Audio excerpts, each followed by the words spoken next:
I could not accept that AI is not needed, right? And so I will make up an answer. I made up an answer. Not only do we want to work in our field, we also want to work on hard projects, etc. And we also want the satisfaction that it is going to create impact. Yes, and we also want good money. We also want good money.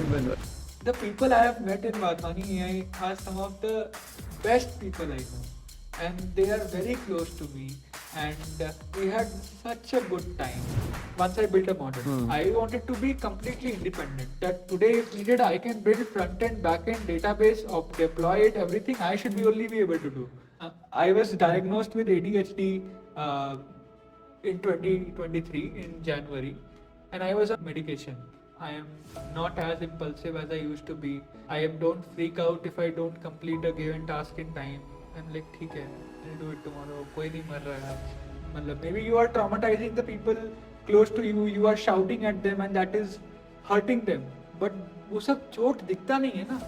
हम जो दूसरों पे चोट पहुंचा रहे हैं, हम जो खुद को चोट दे रहे हैं, जब वो मेंटल होता है तब वो दिखता नहीं है ना.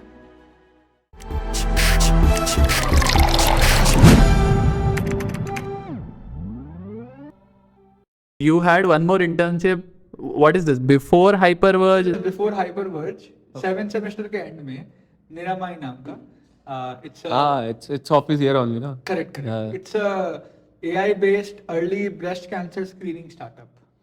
तो सेम अगेन राइट, वो एक एनवायरनमेंट में गया, 5 लोग, अभी बहुत बड़ा कंपनी हो गया है वो, but it was like 7-8 people in a very small office sort of sitting together. Again they were all super passionate and I learned a lot there as well. क्योंकि उसके पहले मेरा deep learning experience was primarily through projects जो मैं खुद से कर रहा हूँ, या फिर मैंने कॉलेज में थोड़ा बहुत करने का ट्राई किया, but it's not at the rapid pace that a startup moves in, right? So I was getting very quick feedback, and I didn't work with a PhD kind of a person before, or like some kind of a hands-on guide with me.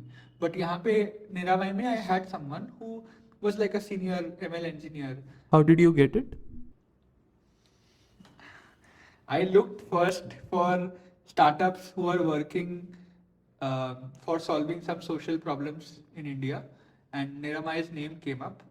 So I was working with Amit Sethi sir, you might know, right? Yeah. So he had his own, his sort of project has been on cancer in general, like how to read cancer stains, so to be able to detect cancer, right? Among many other work, उनका एक काफी focus रहा था. So I was looking for startups who are maybe working on health or cancer, solving them using AI. So Niramai came up. There was no way to reach out to them, so I messaged them on their Facebook page that I want to intern with you. What do?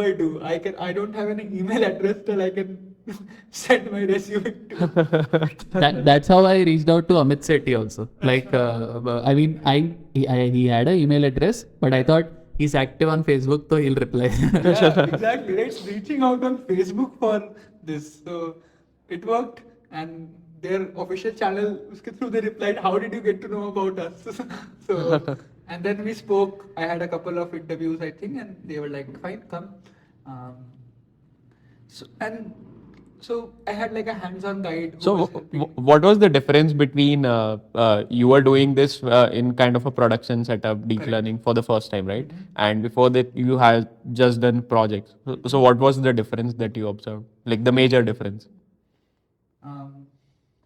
So the kind of problem I was working on, it was like a research problem there itself. It was not like what I'm working on, because the internship was only for 1 month. Okay. So in that 1 month, they were like, okay, what can we do with 1 month? But okay, take this pipeline. Currently, we are using some heuristics here. Apply deep learning to solve it. See what you can do out of it. So it was a semantic segmentation problem. Yeah. So given so the way Niramaya is doing it is using something called thermal imaging. So when you have breast cancer, the tumorous regions, they tend to have a higher temperature compared to the rest of the body. And so if you take a thermal scan, this is again at a very basic level, but yeah, the tumorous region will have like a higher temperature. And so if you take a thermal scan, you can catch that. Okay. Right? Now, Is that the technique with most of this, say, cancer detection algorithms out there? Is it like the basis of it, or it's different with different types of cancers? I think they have a lot of sophisticated methods. This was just one part of the pipeline Okay. where they want to isolate which is the tumorous region potentially. Okay. Uske baad they are doing much more things after that as well, Okay. which I did not have visibility on, which was their IP. Okay. Right? This was just how can they maybe give me a separate specific project that if it works out fine, they might use it. Okay. Or that might be an experiment they wanted to run and I am helping them run that experiment. So they didn't need to share anything with me apart from a data set of some of their thermal scans and some semantic segmentation labels. These were labels that their heuristic algorithm had founded. So it was also not completely correct, Okay. but it was decent. So they wanted to given a thermal image, identify sort of the potential tumorous regions because in the thermal scan it will show up in a different color. Like the rest of the thermal image will be like grayish versus the part where the tumor might be is like it's like a blob of white, likely. So the reason for taking a AI approach is that color is not, let's say, you cannot say above this hex color, it's a tumor, or there's no I mean, the heuristics were not that accurate. There was no fixed logic to do that. There are some fixed heuristics that they had in place, but their performance was okay. It was not the best that could be, right, because at the end these things are not as discrete. After a point it's working. We are making it discrete. The world is analog, right? So we have to, and we are trying to mostly guess. Like it's like a correlation. We have seen when this happens, then this is happening. So we are mostly trying to guess something versus the benefit of why deep learning works, right? Is because through that data it is able to learn patterns that we were not able to guess. That is the reason why with a lot of data, a lot of compute, deep learning is now working. It is able to find patterns without us having to intervene, right? So that was the same logic. Through our intervention, they had found some things, but can we do even better by just letting the model figure out the features, right? Without us having to hard code the features. So that was the problem I was working on. And so it was still a very research setting because there was no critical deployment that was happening because of what I am working on today. But the biggest change was very quick feedback cycle.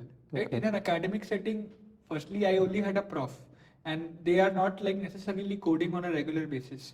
So sometimes even if I get stuck, I find it hard to approach them for like bugs or things I'm getting stuck with because they don't have a lot of time, right? And even after that, they are probably not coding as frequently, and so they might not be able to tell me why something is not working code-wise. They might be able to tell me they will obviously be able to tell me conceptually what might be a good approach to try, and then when I give results, then they will give some intuition for why this might not be working, what could work. But typically on a code level, you find it hard to ask even a professor, right?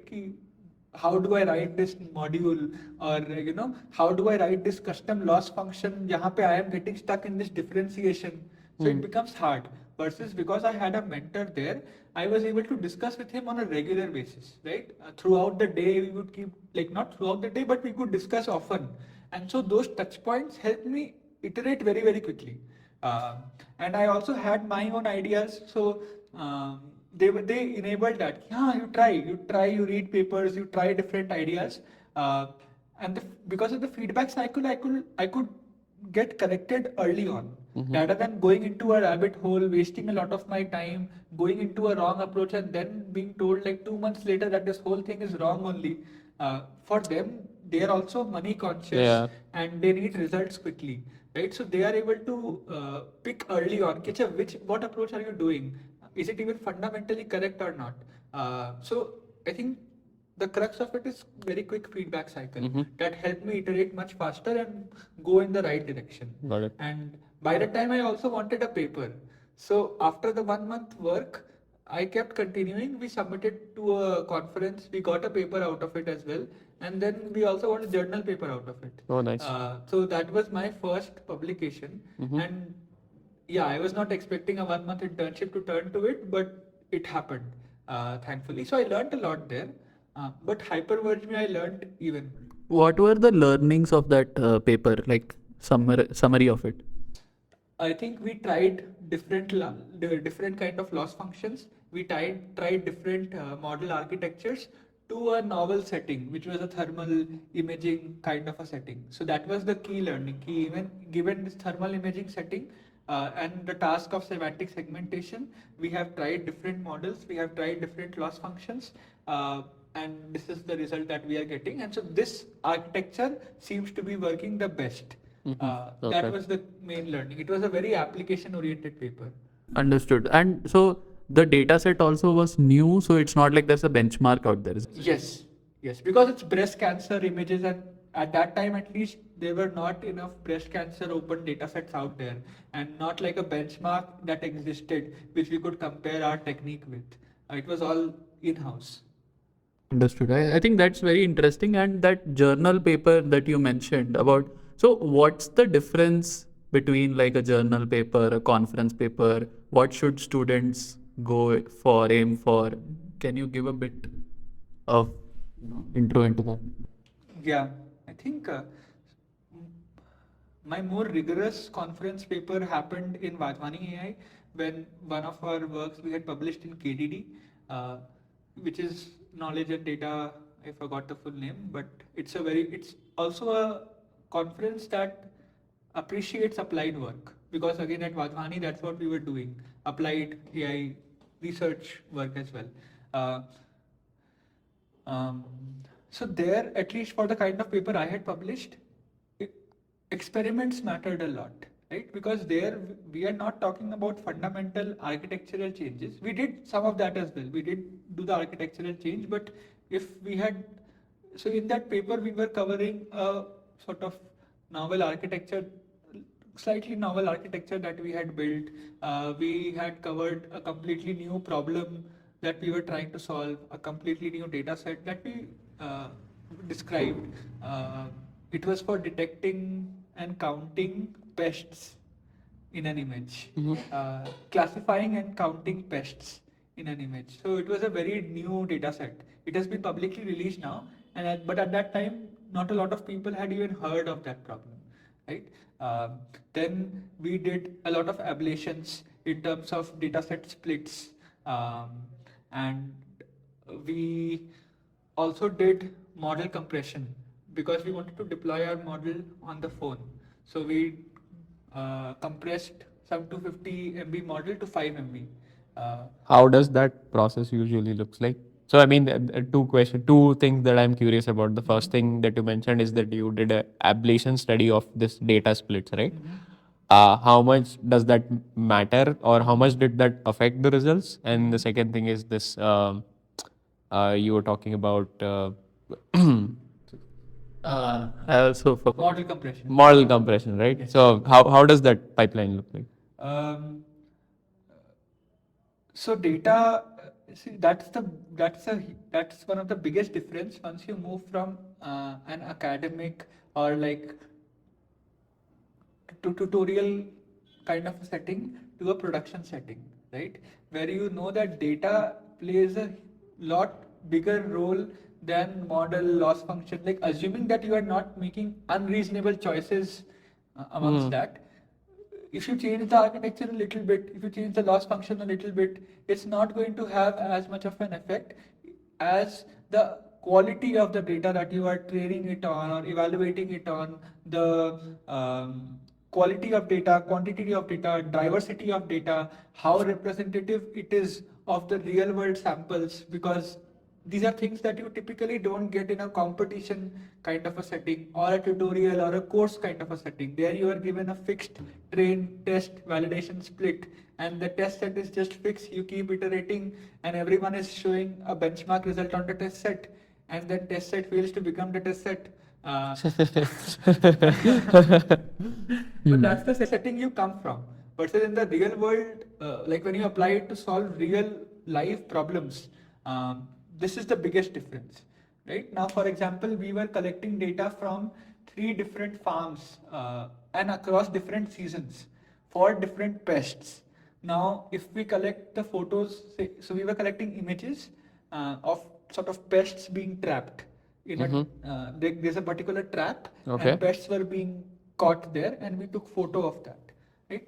Now, if I do it in Nagpur versus I do it in Telangana, it's very different. Firstly, because the behavior of the farmers taking the photos are itself very different. Some farmers might have a particular pattern of taking photos versus the farmers in Telangana might have a different pattern of taking photos. The fields where they're taking the photos might look very different in Nagpur versus in Telangana. The differences might not be perceivable for you and me if we just look, but for a model which is looking at the numbers, right? It's a big difference. It can see the shift in the distribution. So you might look at images that look almost the same, but the distribution will be somewhat different. And the pests that are occurring in Nagpur versus the ones in Telangana, even though they belong to the same category, but they might look something different. Right? So there are a lot of differences that happen when you suppose have trained your data in one particular geography in our case, but say if it's coming from one distribution versus if you're evaluating on a different distribution, even though it might look to you the same, but for the model it's different. And for a fundamental assumption in machine learning model is this IID assumption, right? Where the train and test data come from the same distribution, which breaks in the real world. And the biggest solution to that problem is you try to have diversity. You try to collect samples from as many distributions as you can think of, so that it also captures your likely test set. Did you have like data augmentation, synthetic data, something like that?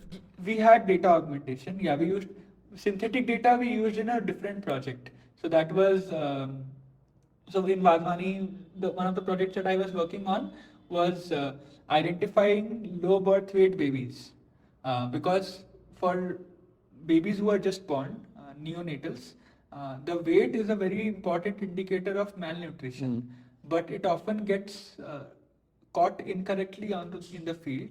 And so the idea was, can we use AI to get the weight of a baby from a video? Okay. Now I can tell you why this was important, because the way that these people were these babies were measured, their weight was measured in the ground, and these are like super rural areas, right? So the weight was measured is something by using something called a spring balance. Now Bill and Melinda Gates, they had tried circulating a lot of spring balances. Sometimes the spring balances just won't reach because of logistical issues. If they reached, it was broken. Even if it was not broken, sometimes when the people are taking the measurements, it needs to be calibrated. People would forget to calibrate. Then there are taboos. They don't, like parents don't want, so these measurements are not taken by parents. These are taken by frontline health workers who come to the houses, take the measurements, report it back. Now, many families don't want these frontline health workers to be coming and touching their baby. So there are taboos. That's why we were like, how can we build a non-invasive AI solution? And the solution that we landed upon that time was, can we take a video of a baby? From the video, can we get the weight? Because from a video, we can infer a 3D model of the baby. From the 3D model, we can get a volume.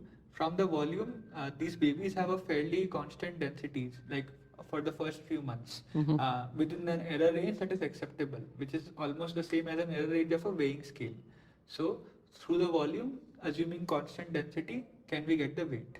This was the pipeline. Okay. So there, in healthcare especially, getting data is a very tricky thing, and it takes a lot of time to start a data pipeline. And so until we got real world data of babies, we made a synthetic data set in a synthetic environment, because there was a group that had worked on creating a deformable baby model. Okay. Yeah, its name is SMIL. I forgot the full name, but you can look it up. And so essentially what it gives you, it it breaks down a 3D model as in terms of a shape parameter and pose parameters. So with the shape, by varying it's like a vector. So you can vary the shape parameters, and it will give you different shapes of babies. Big, like fatter, thinner, longer, shorter. And by changing the pose parameters, you can make it do this. You can make Okay. it cry, and just like this or like this, whatever pose you can imagine, right? So and there are synthetic environments out there, so we created like a synthetic data set where it's like a hospital, it's like a bed, and the 3D model is placed on the bed. The shape is varied within a range, and the poses are varied within a range, and we move the camera from here to here. So we Okay. we built our initial pipeline using this synthetic data set. So, I mean, you had trouble getting, let's say, data from the front lines, but would data from, let's say, hospitals in the city or somewhere else not suffice for this? What were the Yes. So the first thing we started was with hospitals itself. But even with hospitals, there were delays, lots of delays, and just processes that take time, right? Because these are government hospitals, and people have confusion around why do you need data of babies, right? Like you are asking for data of babies. It's a very sensitive thing. And are the parents going? And so we got people to agree to a consent form and whatnot. So it took time from the conversation having started to the first data starting to come. Um, so there we use synthetic data. And in this, the locust project, it was not Synthetic data was not effective, maybe, or needed. yeah, because at that time the amount of effort that was needed, we saw that even with this data, it is working quite well. The numbers are quite good. So what we care about, and that is one big thing that we learned, is like the metrics that you see in academic papers. Again, super important to help distinguish between different models, but not necessarily what you care about in the real world. Right? For example, in object detection, so the way we did it was we got the images, we use an object detection model to find all the pests, right? And then the count of the pests for a particular category is the count that we return. But so now, typically for object detection papers, the metrics that is used is something called mean average precision, Yeah. MAP.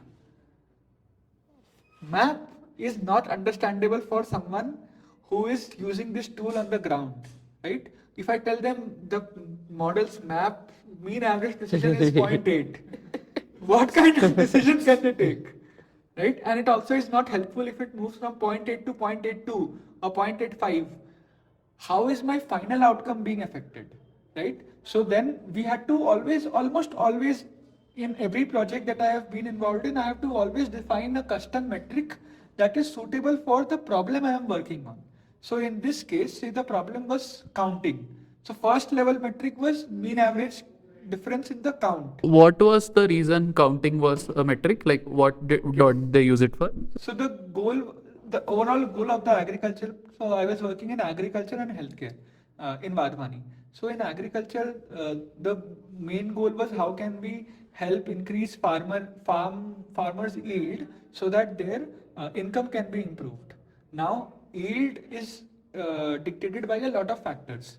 One of them is the amount of pests that are infecting them, right? So cotton, we were particularly working on the crop cotton, and cotton uses around 55% of the pesticide usage that is used across crops in India. It's a highly, it's very big in the pesticide space. It's not the right way to frame it, but yeah. Now the problem is many farmers spray pesticides prematurely. Like they might see worms coming up and they might start spraying. But what happens is there's a natural cycle. Some pests eat some other pests, and so naturally they regulate themselves. But as a farmer, you don't know when is the right time to start spraying. So if you spray too early, first of all, you are preventing this natural process from happening, which is beneficial for you.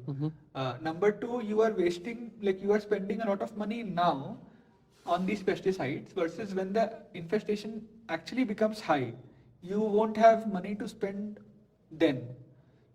Overspraying affects the health of the farmers as well as the crops. Uh, but there's an optimal point at which you should start spraying, and that point is called ETL, economic threshold limit, I think, which is something that has been studied by agri researchers, Okay. and they have mapped for different pests this number. Ki if this number, if the number of pests in a given field crosses this threshold, that's when you start spraying. That is the economically optimal point. Okay. Now, many farmers don't know of this, right? They don't even know that what is the optimal point. They don't know, and it's not trivial to just say that this is the number. You have to place certain traps in different places across the field. Then you have to get the number from each trap. Then you have to average it out, and then you have to track it over multiple days. Only when it has crossed the threshold after this averaging, after like 3 or 4 days, is when it is a red alert. Now, this number also changes for different pests, so they don't know. Many of these pests are very clearly distinguishable, but some pests look similar. It's not very easy to distinguish between them. That is why our at least thought was that if we just get the farmer to take the photo on a regular basis, you just go and you take the photo, we will take the count, we will find the counts, and in the same trap there could be multiple types of pests in the same trap. So we will count for each type, and based on the threshold that has been set for that pest, we will decide if you have crossed the threshold and give you the recommendation. Okay. So how did you define this as a problem? Once you get a trap, did you define it as an object detection problem or a segmentation problem? We define it as a detection problem because segmentation, first of all, if you want to do segmentation, creating the labels for that is much more complicated and more expensive, right? Okay. Because you have to do pixel level annotation. Yeah. Versus for object detection, you just need to do a box. So annotating, that is simpler. Also, And why do you need segmentation? yes. Yeah, you don't really need, like, there's no use case for us in this problem for segmentation. But were there occlusions? Like for example, one pest on top of other and Yes, that was a huge problem. And but the big reason for that was was the frequency of the photo being taken. Okay. Like if you go and so the way, say there are different kinds of traps as well.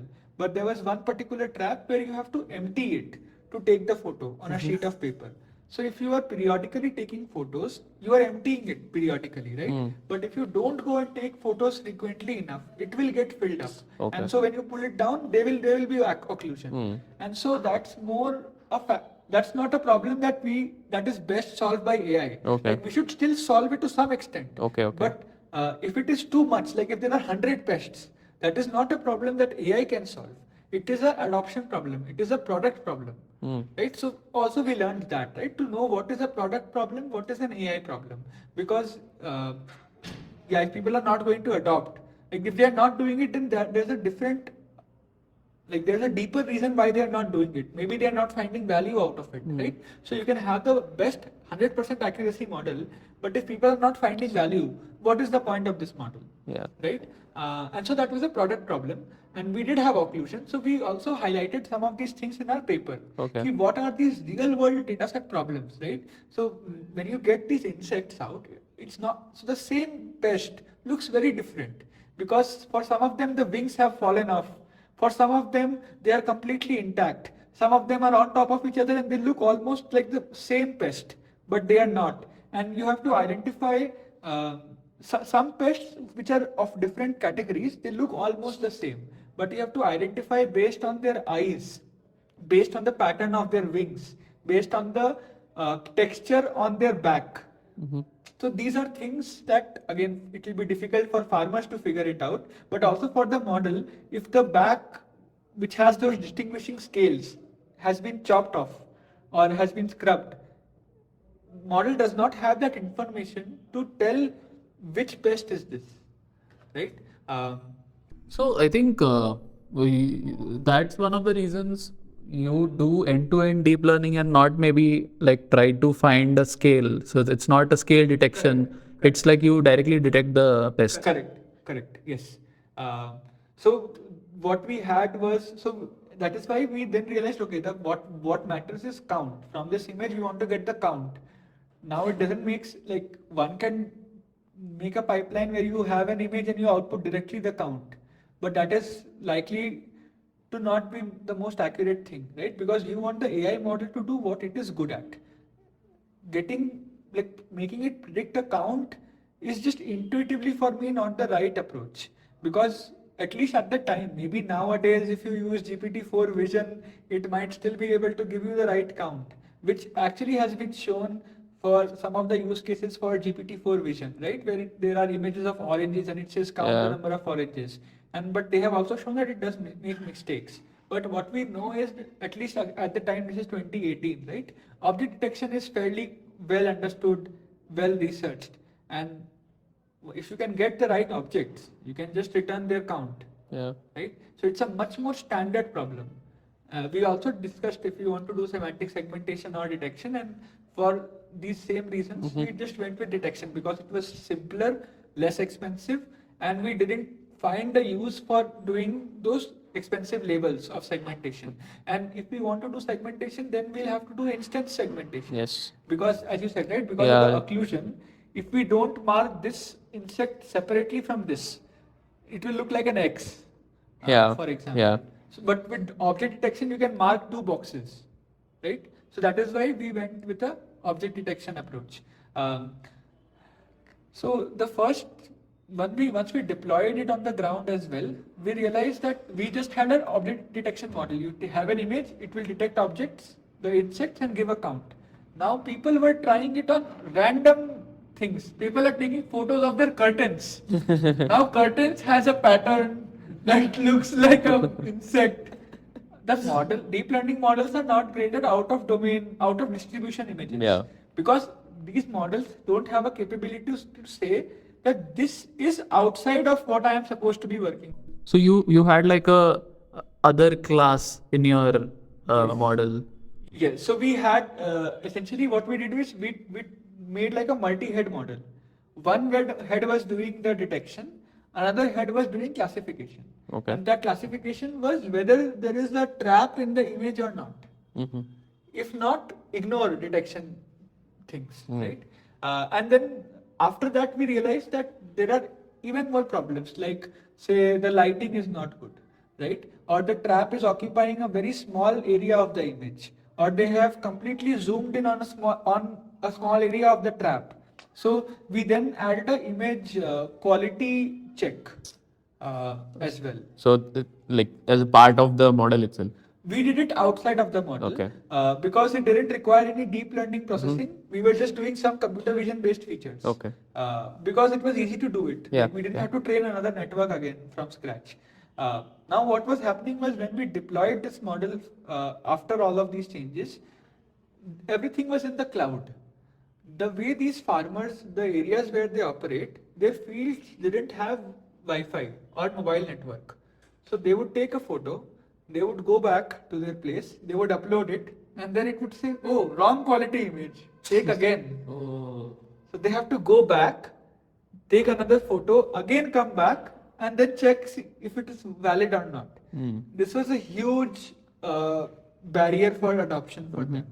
So then we realized, okay, we have to put all this in the phone itself. Because otherwise, sometimes they would not have network for multiple days, right? And now the challenge was our model was some 250 MB big. So, and the best size that we could accommodate was around 5 to 10 MB. Like that was what we could do. And was it a standard device that was being used, or was it standard phone? Any standard phone. So it needed it to work there. Okay. And like the app size, there's a particular recommendation for the app size. Otherwise, people will not download. So based on the constraints you were given, 5 to 10 MB, you have to bring it down. And obviously, you don't want to lose accuracy in that process, right? So then we explored a bunch of methods, and we mostly use the combination of 2 methods. One is called iterative pruning, where you essentially so deep learning is known for over parameterization, where a lot of the parameters are redundant. They are not really enhancing your accuracy.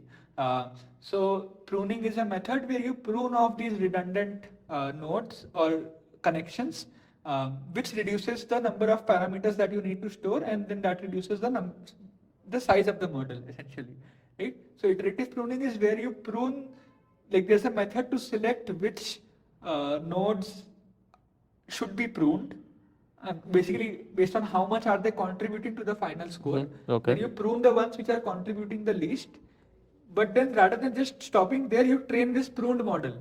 Okay. And then you prune it again. So iteratively you get, basically you have this here, you bring this size down and the performance comes. Then you bring it back up, the performance up. Then you prune it again, then you bring the performance up. So you do this until you get to a reasonable size. Okay. And through that itself, we went to from 250 MB to like 10 MB. Wow, I mean, that's like, yeah, incredible. I don't think that typically happens, right, with pruning. At least, I mean, see, it's not about 250 and 10, it's about 10 MB. 10 MB is very small. Yeah. If it was 2.5 GB to 250 MB, I can say, yeah, maybe it's possible. But 250 to 10 MB, I mean, if you know deep learning, I think... Exactly. So I was also like we were all super happy that, okay, this has happened. And then there's a small step of quantization, where rather than storing float 32 weights, you save it as float 16, half, free minute. Right? Yeah. So that's how we landed a 5 MB model. And our metric that we were tracking during this process was mean absolute error between the actual count and the predicted count. And I think it went from 0.9 to 1.01. So we were happy with that. And that's, we actually then put it on the phone and we had like a demo where it was working. Like we turned off the Wi-Fi and everything and we ran it and it was working. Right? So we sort of shared that as well, our approach there. And so mathematically, if I understand it, pruning is just like you have these weights and the matrices which contain the weights. Yes. You are just reducing the sizes of the matrices because you are removing the nodes, right? In essence. And that's how the size comes down. yeah, but you try to zero it out essentially. Okay. Because your layers are still like say 10 cross 8. Yes. You are not removing this. Yeah, so here you remove this node, right? And then it becomes 10 cross 7. Or maybe you remove this node now, it becomes 9 cross 7. Yes. So that's why instead of this entire weight, we just pick these ones and we remove this. So that's how we reduce the Okay. weight. Yeah. But there are also other approaches where people use sparse matrices, where they keep the same weights, Yeah. but they zero it out. And then sparse matrix representation is a compressed form. Rather than just storing it as Yeah. a NumPy array of this cross this, it stores in a more optimized format. It also saves memory. One could have also done that. We did the approach where we directly remove the nodes. And then what kind of an impact came out of this, like in terms of farmers? I don't know, did they actually have like that optimal pesticide spraying? Did something like that happen? Not when I am there. Not when I was there. Yeah. Like we were pushing for adoption, but adoption was not happening for some reason or the other. And I think that's a separate job in itself, right? Like you might have great technology, but will people, I mean, they might benefit from it also, but maybe there's a activation cycle, like a farmer sees the reward and then he recommends it to 10 other farmers and then they start. So that sales process, I would say, not sales here, but that process is a beast in itself. correct. Absolutely. And I think And also for them, the rewards come a cycle later, right? I mean, Yes. you never know, like they would spray, they don't know what's the economic timeline or time to pesticide. So only after they have got the yield then and they sell it, they will figure out, okay. And if maybe it can also be written off as a one-time thing. So then it has to be consistent. So at least 2-3 cycles to validate, okay, it's working. Yeah, so this just came to my mind. Like this is what marketplace problems are, right? Usually, like if you're tied to a startup, like you can start marketing saying ki ye chal raha hai, this works. One farmer sharing his story. Maybe it didn't really happen, but it will. You are very confident it will. So you start all that marketing effort, then hopefully adoption catches up even before the results are shown. Yes. And you hope for results. Yeah. Yeah. the biggest problem was this delayed reward, right? Delayed results. After spraying, it's not that amazing. I can see what's happening. We got this grant from google.org for our project, and so we got some mentors to help us. So we were talking to a product manager guy as a mentor, and he had a really good idea that, see, you cannot give them that result today, but you can give them some other incentive. That maybe to buy into this program, you need to maybe pay 10 rupees or like 50 rupees, something like that. But if you spray every day, right, you get your money back, essentially. Okay. Right? So then for them, the gratification comes from, Acha, I did it, I got some money back. I did it, I got some money back. And so you have to somehow still design some immediate feedback, some immediate reward that makes them still do that action, which is a very smart idea. Right? Yeah. But I think, like, this is my reflection from my time at Wadhwani in general, is we focused more on the AI part first rather than validating the problem and the solution that we were proposing. But I would say maybe that's what it's meant to do, you know, like maybe the next part is the job of maybe an IAS officer who actually wants to do this, but he had no solution. Now Wadhwani AI came and he's like, look, there's this great app and you can use this. And if now I think it's about that finding a match. So I think both problems are big enough that not a single, a startup can't focus on both of them together. And I still think there is, you know, I mean, maybe you'll have some delayed rewards. Correct. But see, the problem of farmer income can be attacked from multiple angles.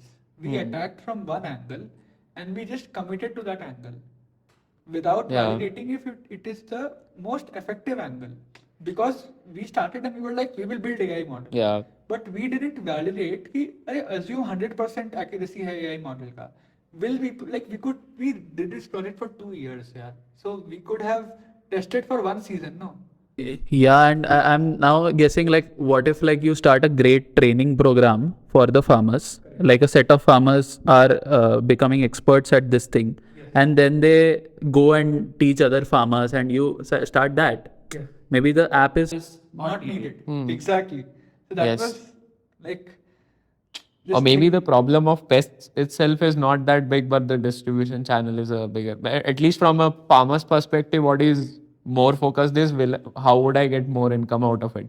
Yeah. So, in this case, though, I would say the pest problem is quite big. okay.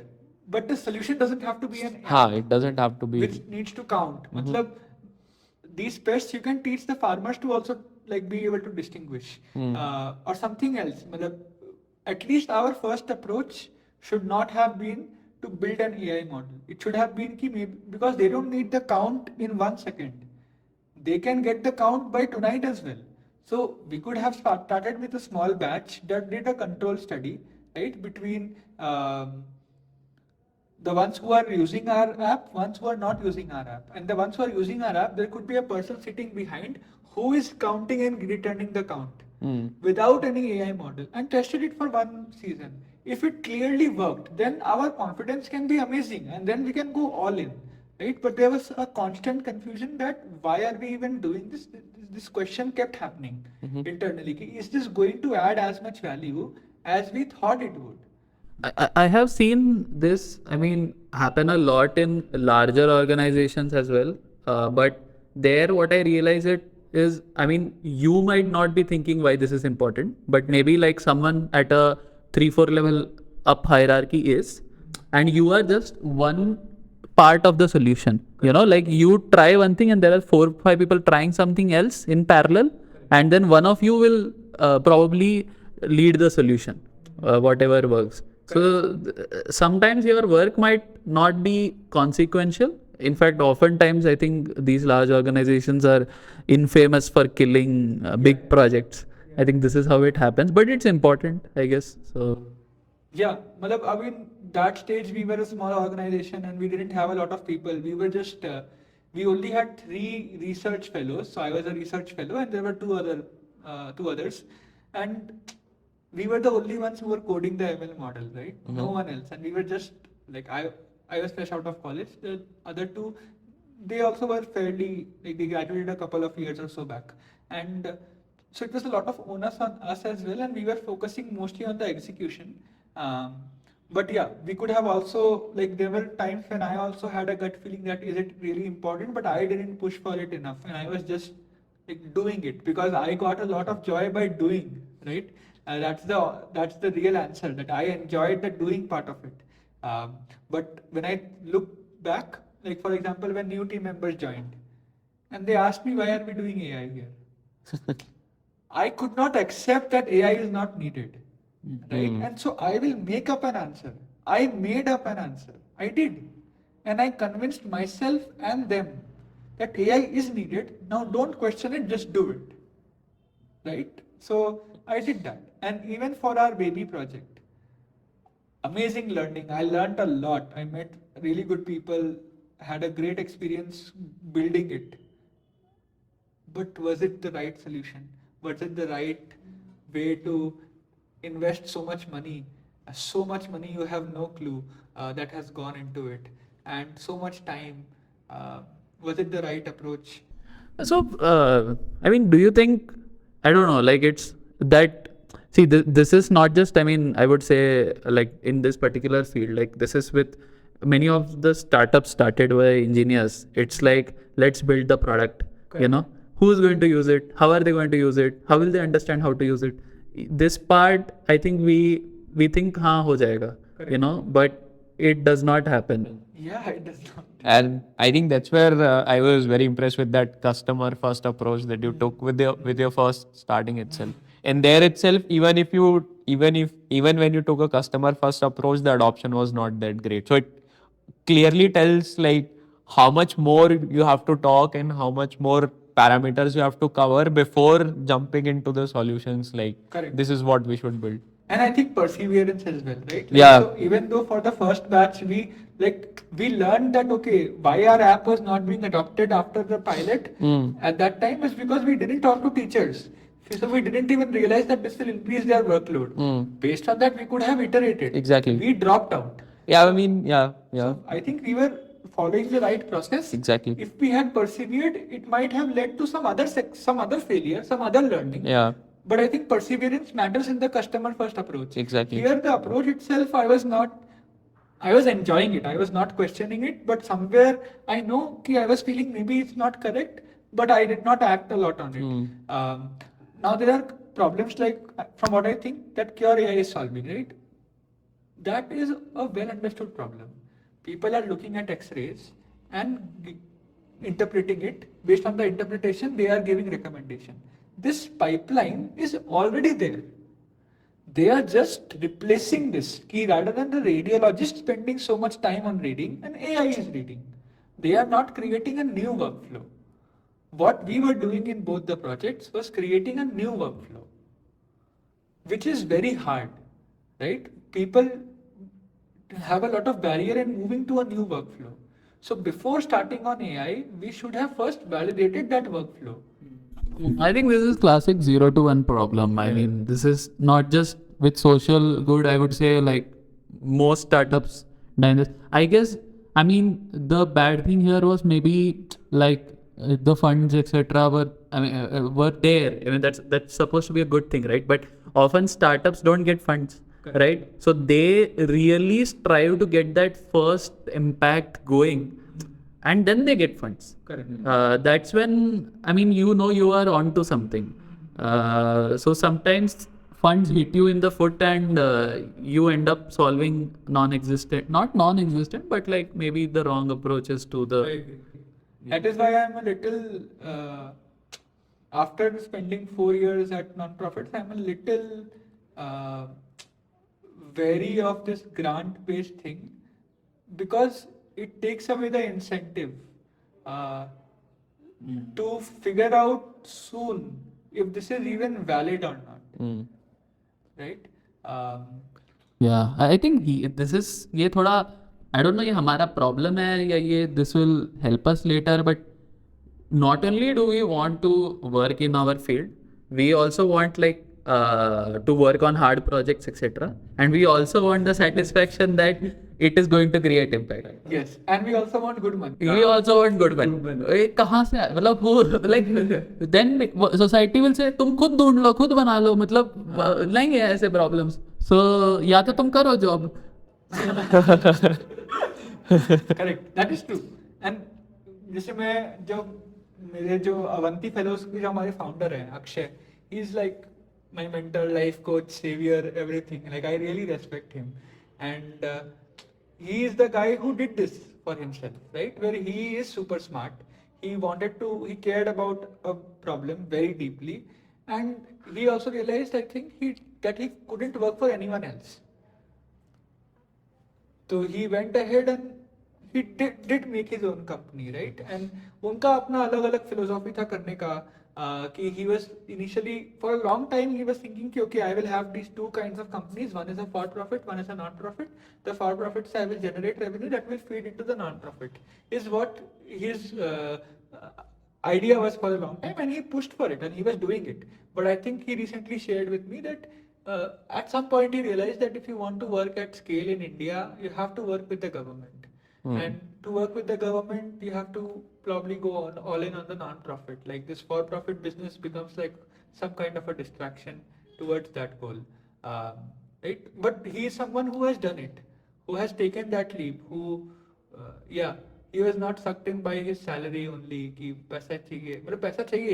He is capitalistic, definitely, but he figured out his path.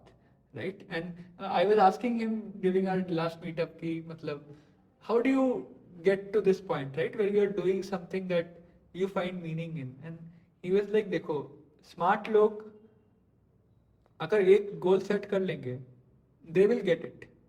And that's, you have to accept that, and you have to realize that for yourself, that if you are smart, if you set a goal, you will achieve it. Eventually you will achieve it.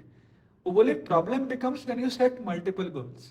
कि एक loss function optimise करना is easy, but multiple को करने गए तो then multimodal is you will reach somewhere in the middle probably in both of them, which is why you might feel a little stuck. कि कहीं में भी greatness शायद नहीं आया. I think if you're I think इसमें luck का बहुत factor है. मतलब if you are able to figure out what you want to do early in life, I think nothing like it, you will compound over time. You don't need to run. It's the same like investing, na, कि if you start 3 years earlier, then the compounding effect in your 30s or 40s would be much larger for those 3 years, and that puts you much ahead. It's kind of that. Correct. So Wadhwani AI, I think we skipped over the Hyperverge.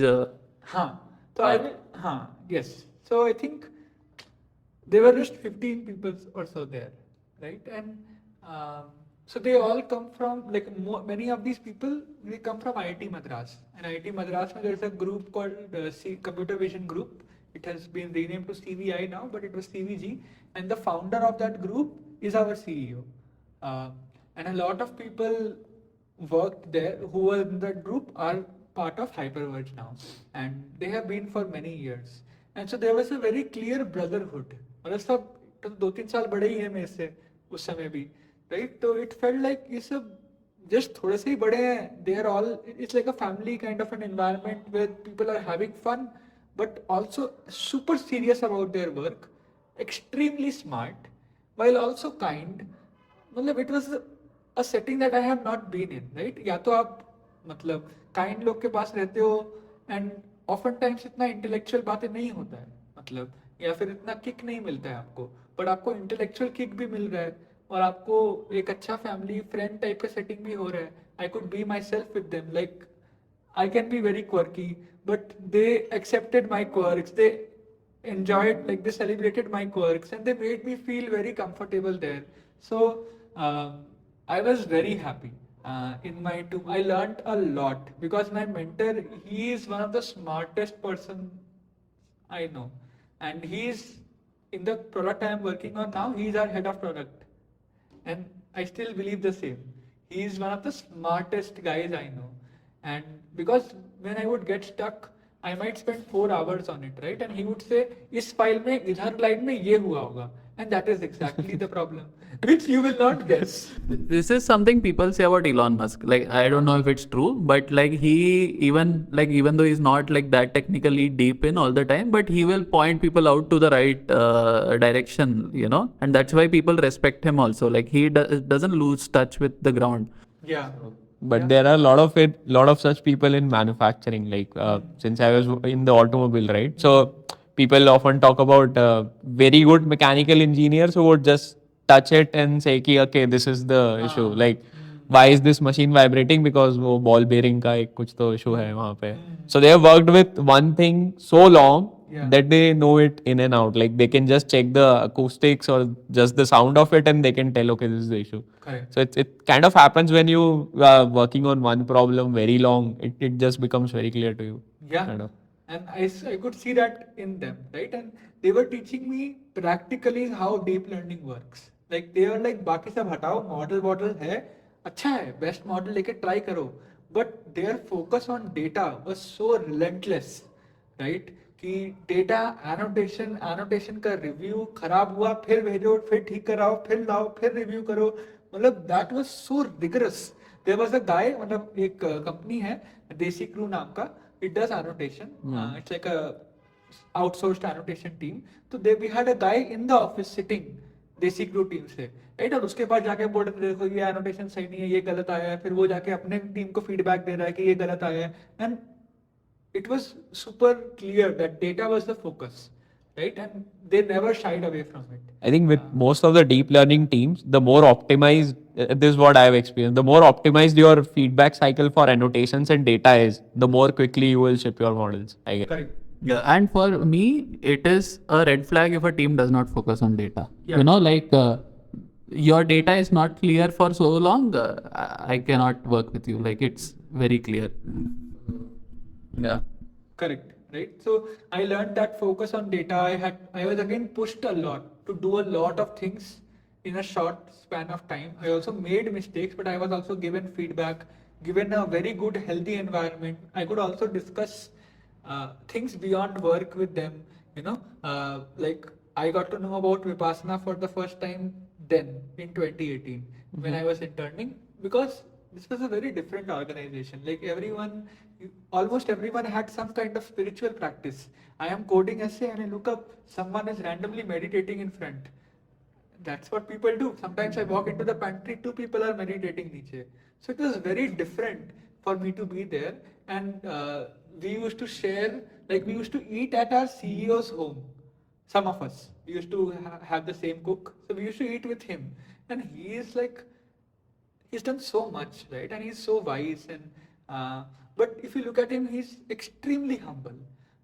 You would not be able to say that he's like a CEO of such a big company or doing something so well, so good, and very humble, always happy to share his learnings, always smiling, joyful, and they would tell me about their journey, about Hyperverge, how they have come here, what all challenges they faced. And also I asked about Vipassana for the first time. Our CTO, he told me what it is, why did he do it, and I have been intrigued about it since. But it was a really good environment. So when they gave me the offer, it was like the hardest decision. I really love it here, but I already have an offer from Wadhwani AI, right? So what do I do? And I was very, like, it was seriously the hardest decision ever. But there was just an appeal about the idea of Wadhwani AI that I felt if I don't do it, I will regret. To have a chance to be a part of this starting team. Like I love it here, but if I don't do it, I will regret. I knew that, and so I didn't want to work here with a regret or to have some kind of resentment that I couldn't try this.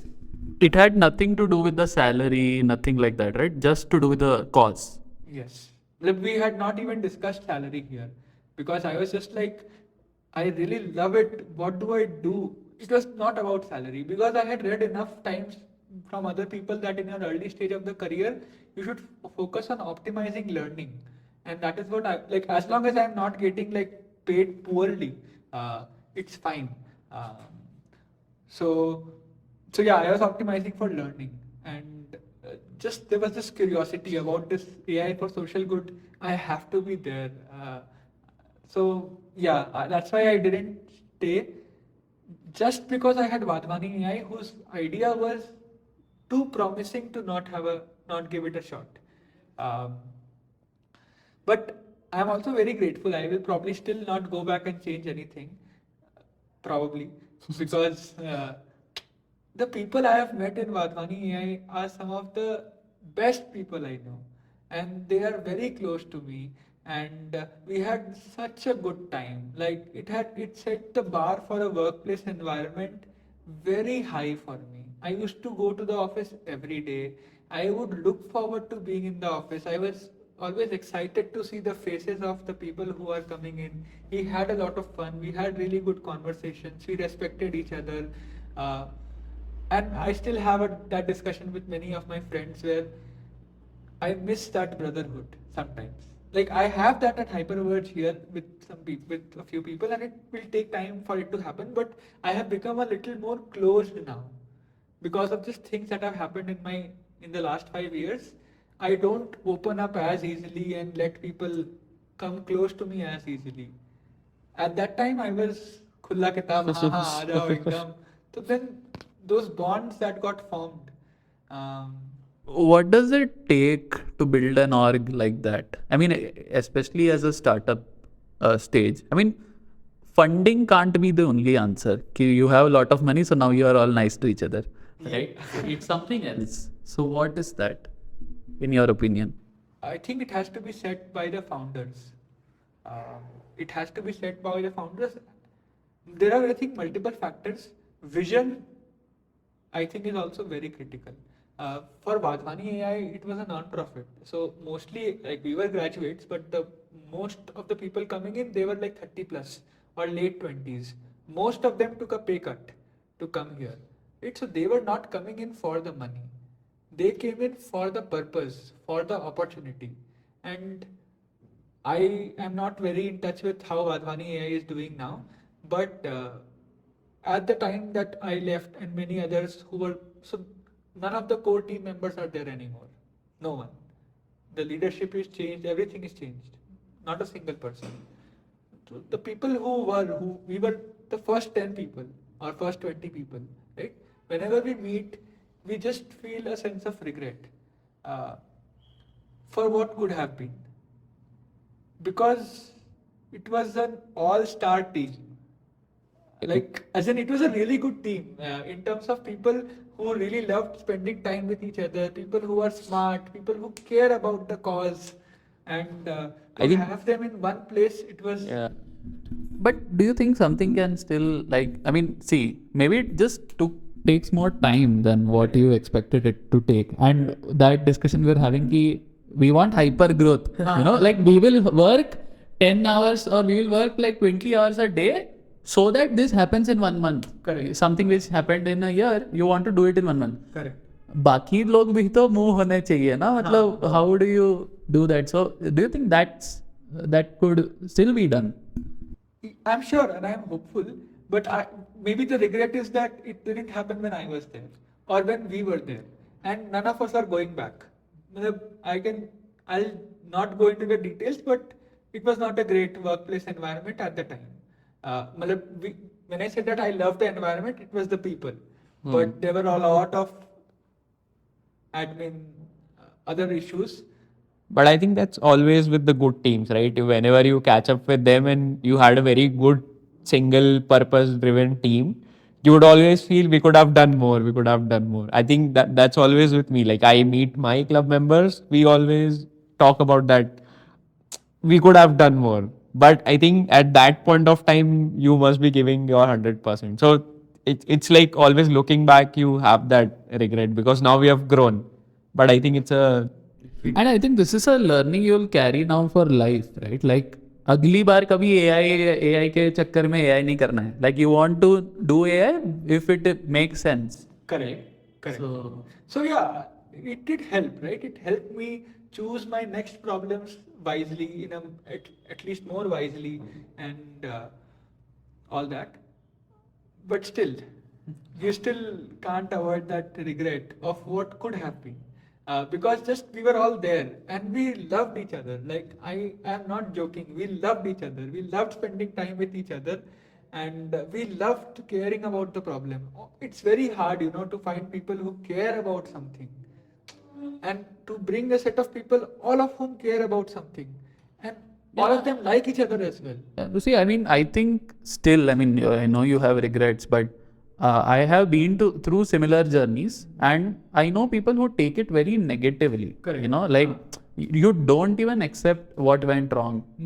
It's like, नहीं हमने तो कर लिया हमारा काम, किसी और की गलती है. No, you were also part of the thing. No, like Correct. you also made. I mean, you could have done your best to avoid that problem. What did you do? So it's a good thing that it's. I mean, we can clearly understand it was such a positive environment that you even accept what went wrong, and you will maybe work on not doing it. Yeah. So I think it was. I agree, right? So looking, and I also, my first reaction when I came out of it was उन लोग सब गलत हैं, मैंने इतना किया है, क्यों नहीं हुआ? But then over time, you realize कि ठीक है, मतलब you also played your part along as much as you don't want to accept, you did. क्योंकि मजा तो आ रहा था करने में, गलत दिख भी रहा है तो मजा तो आ रहा है ना. हाँ, मतलब मेरे को AI मॉडल पहले ट्रेन करना नहीं आता था, अभी ये पैसे दे रहे हैं, मैं कर देता हूँ जल्दी. And see, there's this social good status symbol as well, which I will not deny. There's a status symbol when you say कि हाँ मैं social good पे करता हूँ, which was there. Some part of it was also there. So It was sexy. It sounded sexy, right? so what did you do next after that? So उसके बाद I think I had also worked on another project Wadhwani में, which was we wanted to try to screen for COVID using cough sounds जब COVID हुआ था. Again, put in a lot of effort. Nothing really came out except a paper and all, but nothing tangible, impactful came out. And by that time, I was a little frustrated with machine learning. Okay. I was like, yeah, I want to impact people. I don't really care about machine learning. And somewhere down the line, I also wanted to build my engineering muscle because I was super dependent on anyone else to take it to production. Once I built a model, I wanted to be completely independent. That today, if needed, I can build front end, back end, database, deploy it, everything. I should only be able to do. So then, I knew Akshay, who's the founder of Avanti Fellows, because he's the husband of one of my very close friends and colleagues at Wadhwani AI. So, and I had met him a couple of times, and he had a very warm presence and very caring presence to him. And I wanted to work in education. So, and there's no particular reason. I just was passionate, and I am still very passionate about education. So I asked him, hey, can I come to you? I will do anything that you want. Anything, just tell me. Right? And when I talked to him, it was such a big difference in the first call itself. Because he was focused on what is the best for me, not on what is the best for him. Because if you get a good engineer who comes to you and tells ki, tell me what to do, you likely want to figure out a way how to get them to work for you. But he was like, see, you have been doing all this AI stuff. We don't do any AI stuff here. So, are you sure? Like, figure out maybe some other thing. Last resort, keep it us. Maybe you can do a 1 month thing and then see if it is working for you or not. So he was keeping all the options open to make sure that I get the best result. He was not optimizing for his result, right?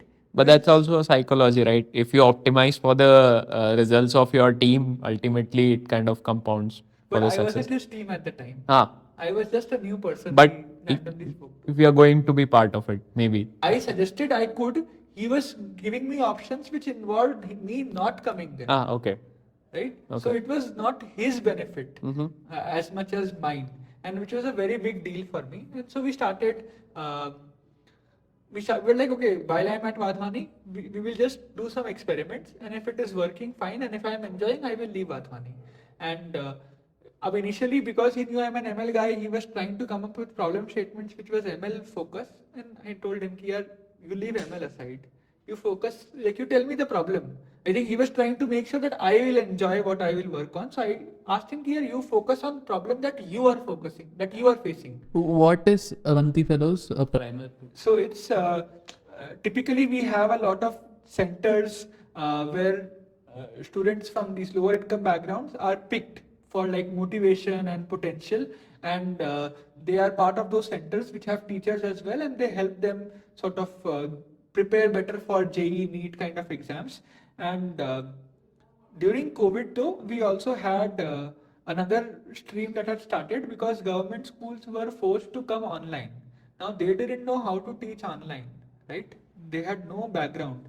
But Avanti, we had been creating curriculum aligned content in Hindi for many years. So we already had a content repository of curriculum aligned content, right?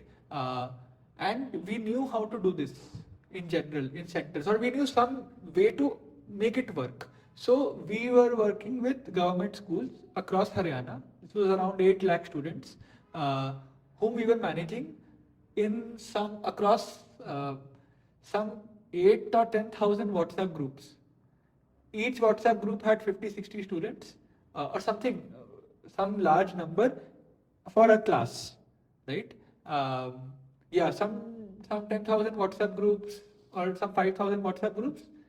And every day we would send them a content, so a YouTube video, and then we would send them a Google form to get their response on the video, just to see if they have actually learned something or not.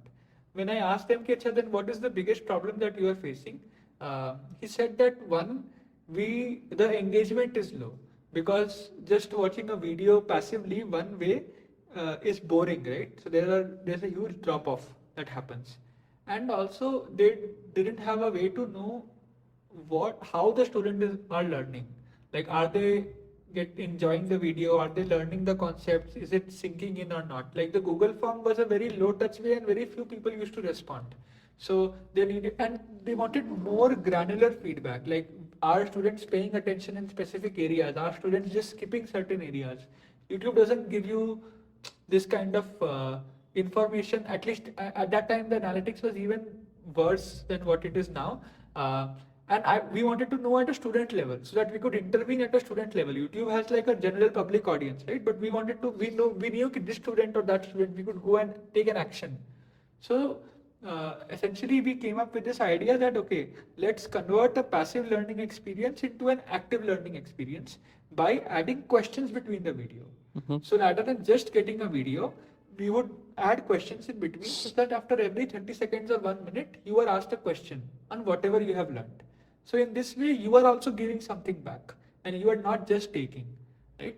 And so we built like a custom JavaScript player where you would embed the YouTube video, and we added questions on top of it. Like, we added a creator where one could add questions on it.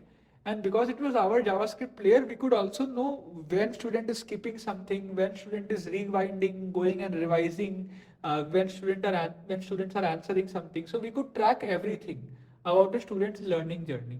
And then we made like dashboards in the backend to see the retention rates and where students, how the student journey is. Like, maybe they went to question 1, then they went to question 3, then they dropped off.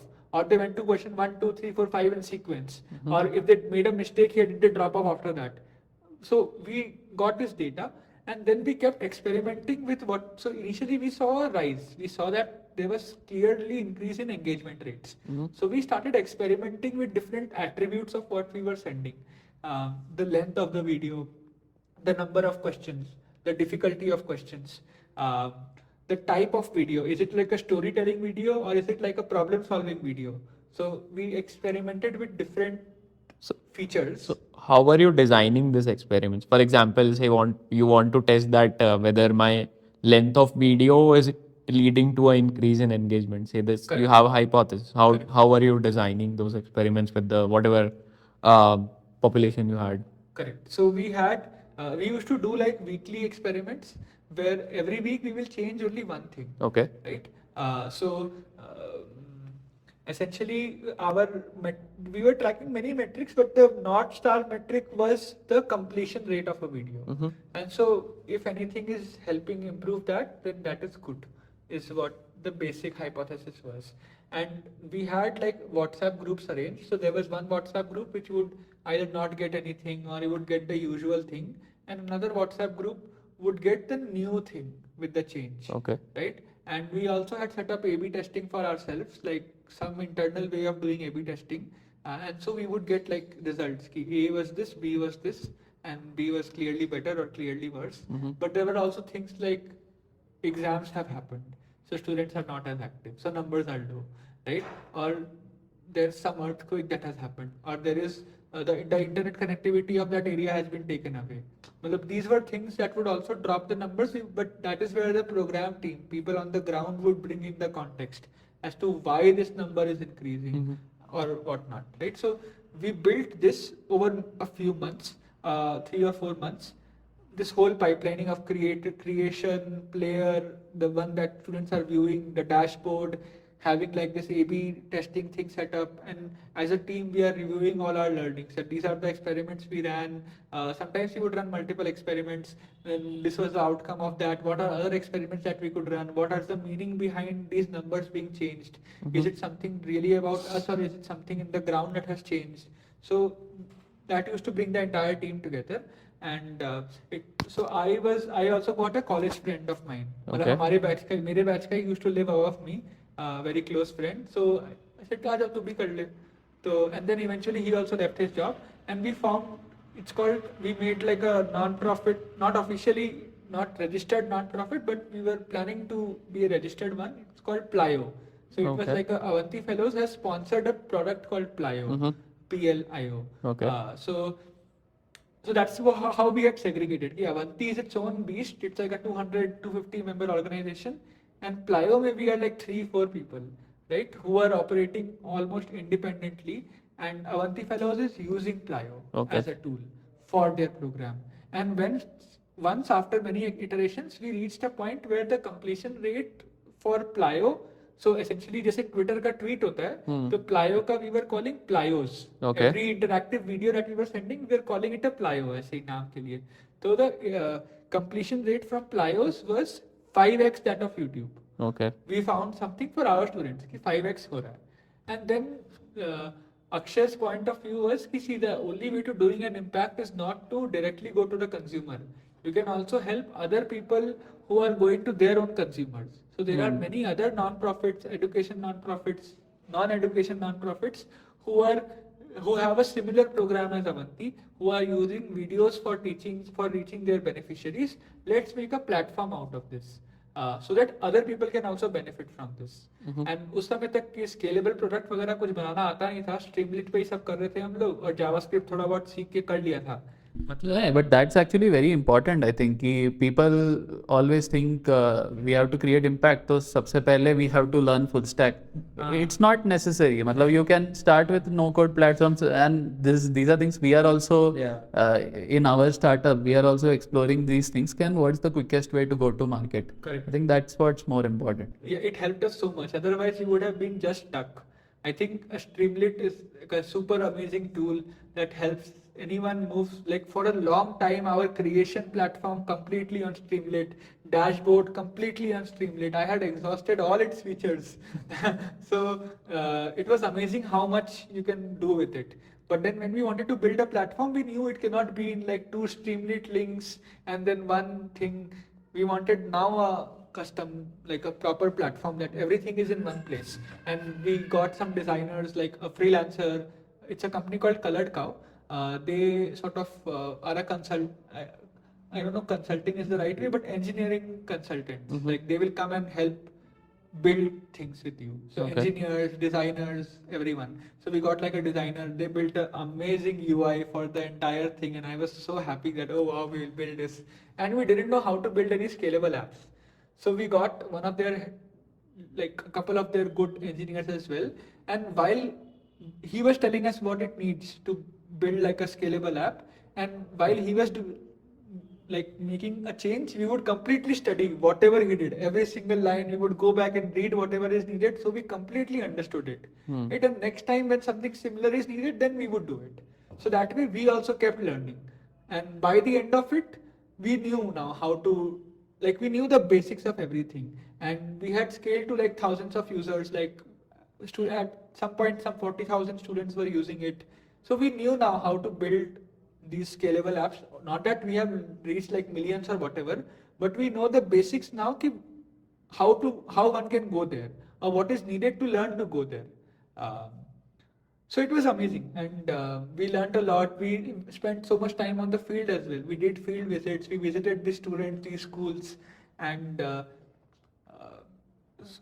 अब उस समय क्या था कि we were riding this high wave कि हम तो बदल देंगे education on the face of it, सब सारा प्रॉब्लम इन बच्चों का खत्म कर देंगे. But then when you go there then you realise कि their problems are much bigger than what you can do. Abhi, some parent doesn't want to send their girl child to school.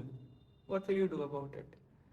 मतलब the guys are given freedom कि शाम को खेल रहे हैं, लड़कियों को नहीं निकलने दे रहे हैं. What will you do about it? Parents support ही नहीं कर पा रहे हैं. What will you do about it? घर में एक ही फोन है, 4 बच्चों को पढ़ना है. पापा आते हैं रात को 10 बजे. कैसे पढ़ेंगे वो लोग फोन पे? What can you do about it? So that was a very humbling experience. कि you know, मतलब it's okay, you will do something, but know that the problem is way bigger than you. And So personal, this is not the right way to think about it, but personal reason for not going into social problems is this. We want to use our intelligence to solve problems, right? So we want hard problems. But social problems are hard, but they might not need our intelligence. Like they need something else, they need you to spend enough time there. They need you to do a commitment, maybe which you can't. Like it's a different thing to solve. And no matter how you work 12 hours a day, nothing is going to change. Like you need to do a certain thing. It's going to take time. So that's one of my reasons for not going into social, at least not going into direct social problems. So I think the statement you said, right, the only large impact in India in social you can do is when you work with governments. I think some of Akshay mentioned, right? I think that's pretty true. Yeah, most large-scale non-profits are working with government, but also I think for social problems, right? Like there are people for whom that problem is way important, more than whatever field they have been in. So they will say fuck you to the field and they will just be to the problem. And whatever is needed from the problem, they will go and solve it. And it's just that these positive stories don't come out enough, right? And in all of these settings, I think again the answer is that balance. Ki you cannot solve all of their problems, but you can still solve some of their problems, right? Like, for example, these students are still going to the school, right? Many students are still going. Many of them are still high potential. Can we help them? They have their phones. Like, obviously, there are students who don't have phones. Students who are not being sent to the school. But there are students who are. Students who have access to phones. Can we give them a better education? Right? So it's not, and I used to think as well ki everything has to be solved, but can we do better? I think that approach really helps. Can we do at least better? It's better than zero, right? So even Akshay, Avanti fellows over the years, right? Many students, they got this coaching, they cracked JEE, they are now, some are doing MBA in Harvard, Kennedy, whatever, right? And these are students who come from a super low income background. For them, it's a life-changing experience.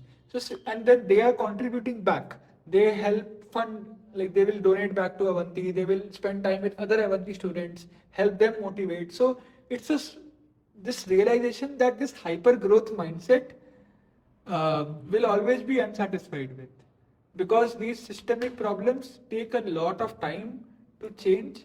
They are slow moving, and it needs that change of mindset, I think, as well, where if you look for hyper growth, you will be left unsatisfied. And I think we need to appreciate the compounding effect of impacting multiple people. Like you impact 2, those 2 impact 4, and eventually you don't have to pull the problem till the end and solve it. You run a what is it called? The relay race. You know, like you run one lap and you let the next guy run the next lap. Correct. So that acceptance has to come.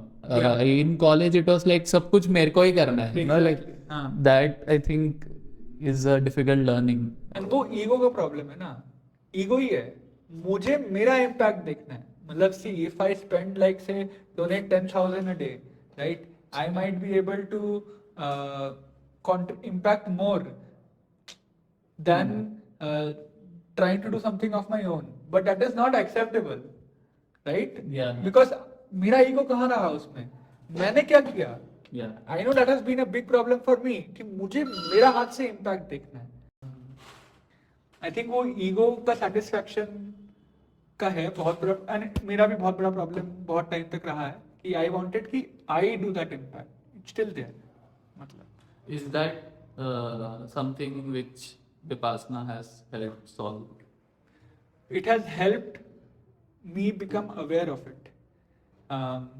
Because when I was there, तो वही 10 दिन का course में every 4th 5th day के बाद things started surfacing धीरे धीरे.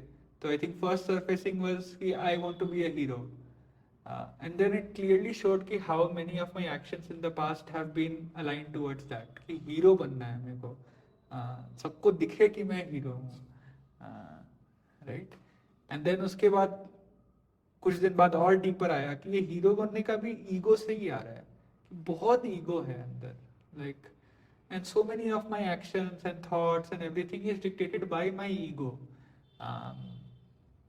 And that is really the root of all the problems that I face, or everything that causes me suffering.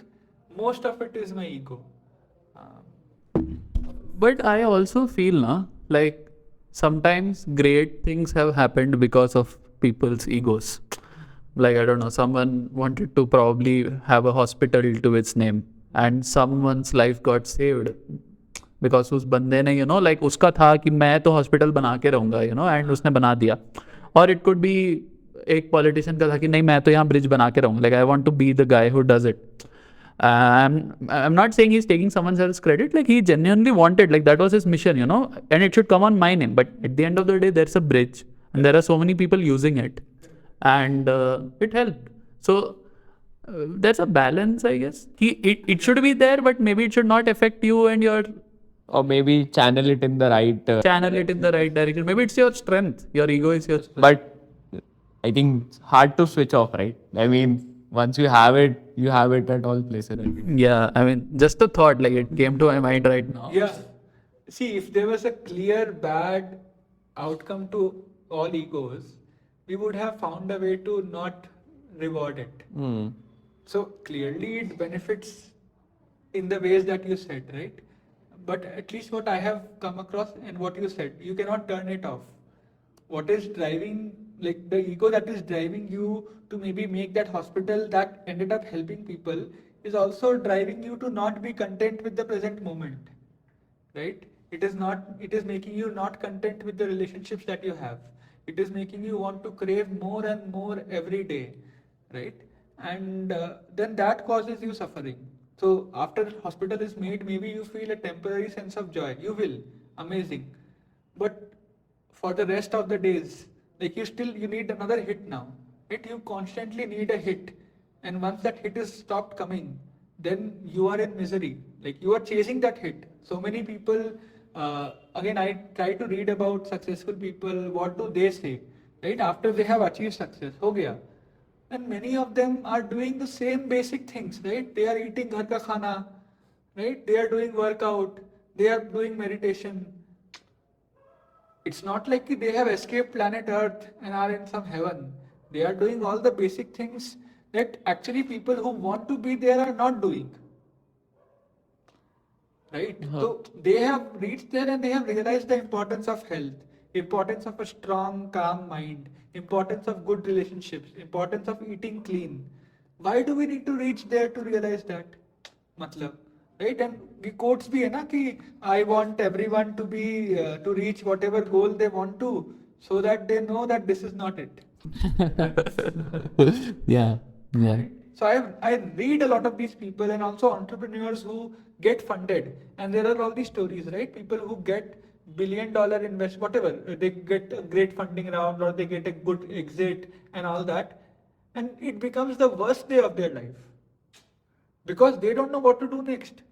Kunal Shah, I think, only said he was quite depressed the day Free Charge got acquired or whatever, because he was like, what do I do next? People think that maybe I will do this and then go to an island, but these kind of people who are going all in, they might go to an island for 1 week, but they still need that hit again, no? Island will not give the hit. Right? So at the end, they are all coming back and living lives like all of us only. They might have a fancier room, fancier bed, fancier bottle, whatever. Everything is fancy. Right? But they are doing the same rituals that all of us are doing. Like at least the ones who I admire. Right? So at the end, what is it? Why are we doing it? अभी तो society ने बोल दिया कि हाँ ये पैसे कमा लो. फिर क्या मतलब? Yeah, like in my experience, the only kind of way I've found some balance is you first like keep building, you know, like whatever you like, you just keep building, make money out of it, and then you keep giving it away. Like it doesn't make any sense. You make money and then you give it away, and that giving away, if you give it to a nice person who's actually gonna be impacted by that, no, it feels very nice. Correct. So yeah. But then you can die. Yeah, so you need a buffer. Like you cannot give everything away. So No, I mean, in the process, until you reach there, when you are ready to give away, you might die. no, so I mean, I maintain that frequency. Like I mean, I give whenever I can, you know. So yeah. So, matlab, how I'm trying to figure out how to word it, but essentially, and I'm not trying to complicate life here. I am quite happy. I just want to preface with that I am very happy in my life now, but it has happened after multiple failures and putting a lot of value on what I was doing and making it my everything. And in the process of that, not valuing my health, not valuing my state of mind, not valuing my friendships, my family, extreme, like being in an extreme all the time, right? And I achieved whatever I set out to mostly for some of them, and then it didn't give me that feeling or that hit that I was looking for, right? And now I am in a good place. I enjoy what I do. I am with good people. I'm trying to find a balance, but I know that there is something more that I am seeking. It is not money. It is not fame. It is some deeper meaning for why am I doing. I'm maintaining my health because we should. I'm maintaining my state of mind because it's better. I'm happier. But there is still a need for a deeper why for all of this. I know that I am nothing. I am like a speck in everything. If I am not here, apart from a few people who are close to me, it doesn't matter to anyone, right? And that is very liberating at some point, because we might think, how much are people judging me? What people would think about me? No one is thinking about you. Okay. Apart from like few people, no one is thinking about you. So the best we can do is then, acha, how can I be true to myself? So that is one thing I am trying. I have not even explored my own interest as much because I was very focused on what can I do to help others, which was a good intention. But at the end, again, no one will remember or no one really cares about you. So I would regret if I didn't explore my own curiosity and what are my own interests. So that's one thing I'm trying to focus on, is what is even my interest, I don't know. I am trying different things to land there.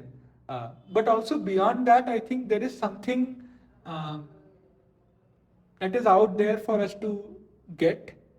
It is not again some money or some materialistic thing, but also from my practice of Vipassana, I have experienced certain things which have made it clear that I have no idea about who we are, about our mind, about our bodies, and what we are capable of. And I am very intrigued by it. I am very intrigued by what lies there that I don't know of yet. Apart from the spiritual, I mean, enlightening, or I would say awareness that Vipassana has provided you, has it helped in like your career decisions and your job and how you work and so on? Everything, yeah. Like I don't talk about it because I don't talk about that aspect because uh, uh, it feels I don't want to put Vipassana out as a productivity tool. Because nowadays, for example, meditation is spread like that, right? You use it, you will get a calmer mind, and then you will do your work better. So I don't want it to make it shallow. Yeah, maybe not a productivity tool, but like what to work on, how to work, how to maintain that balance between work and even a goal, right? Like in our last discussions, we were saying how, let's say now you want to code it. So you are restless now, like jaldi jaldi karke, you just want to finish it off. Yeah. But now you are kind of able to balance and you're able to think it out. Maybe even, I don't know, has it helped you like solve complex problems faster just because you are calmer? Stuff like that. I don't have a counterfactual to compare to, Understood. right? But I am more confident about my ability to do anything, to my ability to go deep. I am not as impulsive as I used to be. Don't freak out if I don't complete a given task in time. I'm like, ठीक है, I'll do it tomorrow. कोई नहीं मर रहा है आज. It's okay, you know. And also I can be very focused if I want to. Like the focus really increases while working. Um, yeah, I think I can, but it's also a outcome of having spent many years programming and just doing, right? So I am not able to segregate how much of it is because of my experience of having done it for many years versus Vipassana. So I don't want to make like false attributions to it, but definitely I was diagnosed with ADHD in 2023 in January, and I was on medication for 2 months, and medication was helpful. It was fine. And that's very surprising, honestly. Like, I mean, someone like you who has dived so deep into, I mean, you're done open source contribution. Uske liye you cannot have like attention to dena padega na. So, or even like any project for that matter. So you saying you have ADHD is like, I mean, फिर जो बंदे को actually बिल्कुल ध्यान नहीं दे पाता वो सोचेगा मैं तो गया मतलब so is it a reality So a psychiatrist did the evaluation and he only diagnosed me. So it's not like a self-diagnosis. No, I meant it's probably a myth that like smart people who have focus can't have ADHD. Maybe they also can, and maybe Yeah. they just don't know. So my psychiatrist told me that around 10% of people in the world have ADHD, but most of them are undiagnosed. Because the thing is कि the problem, it's not like कि accident हो गया है. It is not apparent कि खून निकल रहा है, but निकल रहा है. It's not like you are going and killing anyone, but maybe you are, right? But not clearly. मतलब maybe you are traumatizing the people close to you. You are shouting at them, and that is hurting them. But वो सब चोट दिखता नहीं है ना. हम जो दूसरों पे चोट पहुंचा रहे हैं, हम जो खुद को चोट दे रहे हैं, जब वो मेंटल होता है तब वो दिखता नहीं है ना. तो people don't see the reason. And psychiatrist वगैरह सुन के लगता है कि अरे कुछ मेंटल प्रॉब्लम है इसको, मतलब which gets all the stigma of mental health, right? So it's very hard for people to approach and even want a diagnosis, right? But there's a very proper process for getting diagnosed, right? And I think it's also there's a spectrum. इसको बोलते हैं ना कि you are on an autism spectrum. So it's not like a fixed personality कि ऐसा है तो होगा. Like from what I know, even Newton is ADHD. Like on the not ADHD but on the autism spectrum, right? And many of the smartest people that you know are on the autism spectrum. So, and it is very likely that many of us are all on the autism spectrum, right? It's just that I am lucky I got diagnosed, and मेरा है कि I have hyperactivity a lot more. तो मेरे अंदर बहुत energy है, and attention deficit ऐसा जरूरी नहीं कि सिर्फ काम में ही निकले. It can come out in other aspects like lack of patience, lack of patience जो मेरा काम में भी reflect होते ही आया, right? Like I have had this lack of patience. ये हर चाहिए, जल्दी चाहिए, क्यों चाहिए? Because of this.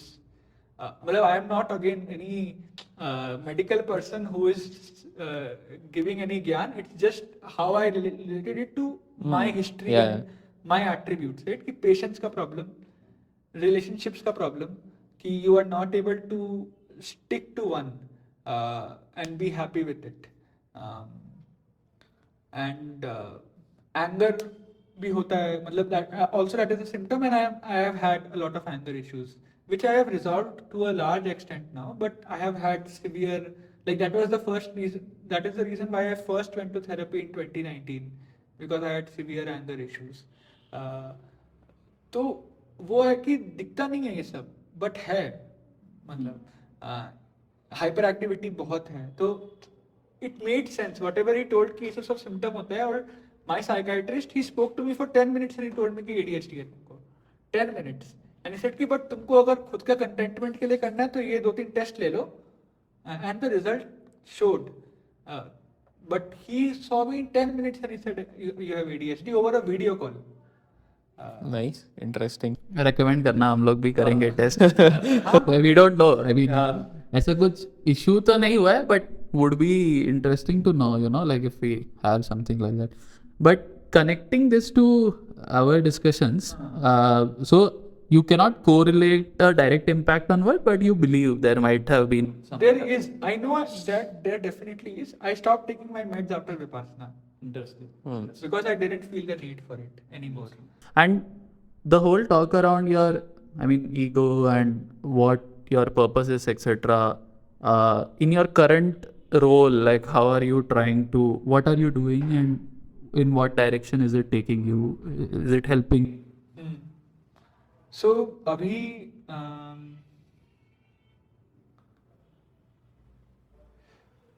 I have this lack of patience problem, right? Like, so if I have people working with me, then earlier if someone is not performing at a particular timeline, or they're not meeting a particular timeline, or they are not aware of something कि ये भी होता है, then I would very quickly get angry कि ये देख क्यों पता क्यों नहीं है तुमको. But I now know कि there's more empathy, there's more patience कि हाँ, this person will build up. It took me time as well. I also made my own mistakes, but it will take them time. They just need guidance. They are smart, right? So being more patient with people. I used to be this person जिसको था कि मेरे से कोई बात मत करो, मैं काम कर रहा हूँ, तो आओगे तो मतलब मैं हो जाऊंगा बहुत, तो वो दिखता था, right? So I was very this productivity oriented person कि कोई बातचीत करने मत आओ, मैं जब काम कर रहा हूँ तो इस टाइप का था. But now I know कि like Yeah, this is, matlab, I am also little, I mean, let's say I have a fresher or a junior joining me, right? I'm a little strict with them, you know, like I will not give them the answers ऐसे कि I will see कि तुमने try किया है क्या पहले खुद से, तुमने क्या किया दिखाओ पहले मेरे को, and I'll tell you once. अगर now it's on you to not make the mistake again, or now it's on you to take it to the next level. But when I look back at how I was taught, it was probably not that way. Like people were, I mean, extremely patient with me. Not everyone, but people were, and maybe that's helped a lot. Now, I'm trying myself to be more patient, but it's difficult, you know, especially in a workplace where you are maybe working at a very fast pace, and you need to kind of get one more person, make them to that level where you are or close to that. Takes a lot of patience. Correct. And I am also struggling with it. So sometimes I overcorrect. Sometimes I will become too lenient with them, right? And that is hurtful for them, because I got this whatever growth I got because I was also pushed, right? So I also know I should push enough as well, while also being kind at the same time, right? So sometimes I might be unkind, and I might become a little angry, and then to overcorrect I might become too lenient, right? So I am also trying to find the balance where I am pushing them at the right pace so that they are stretched just enough, while also having the kindness and giving them the space that they can grow in, like and addressing their doubts, giving them guidance. So I'm also figuring it out, and many managers who have been managers for years are still figuring it out, right? So as long as I think we are aware of our patterns and they can catch us. So one thing that Vipassana does is, even when they sort of leave you, when you are leaving the course, is, see, they ask you to evaluate if this technique works for you or not. No one forces it on you. You tried it for 10 days, decide if it's working for you. And one marker of whether it's working for you or not is in the moments where you used to react. First of all, are you not reacting? Or if you have reacted, are you coming to the awareness that you reacted in the incorrect manner earlier? If it took you 8 hours, is it now taking you 4 hours or 2 hours or 1 hour to come to the realization that shit, I was wrong?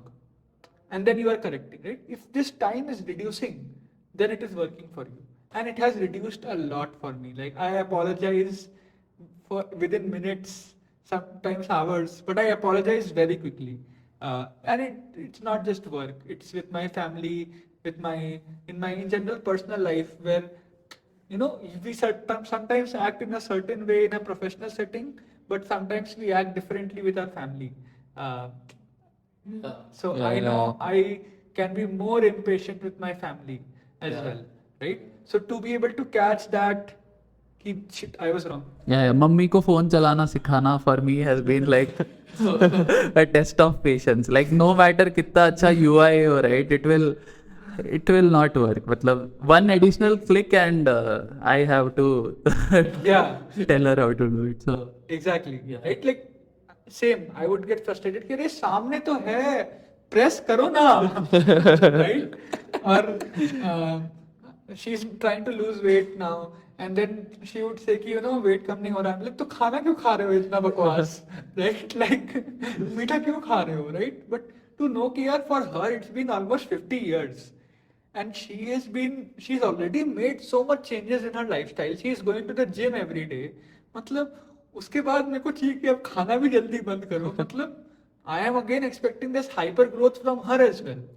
Yeah, I think that's also a pattern. Ki since you are a hyper growth person, you are also expecting that from the people, and you realize ki they are different people. You forget to realize that they are different people. They have a different trajectory of Correct. growth.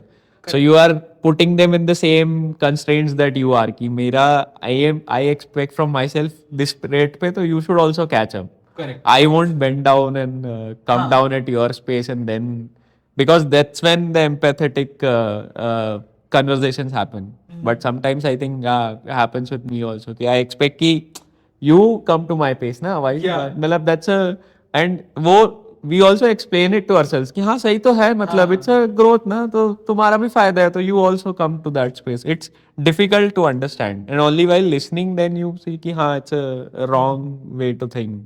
It's also hard to change again. I mean.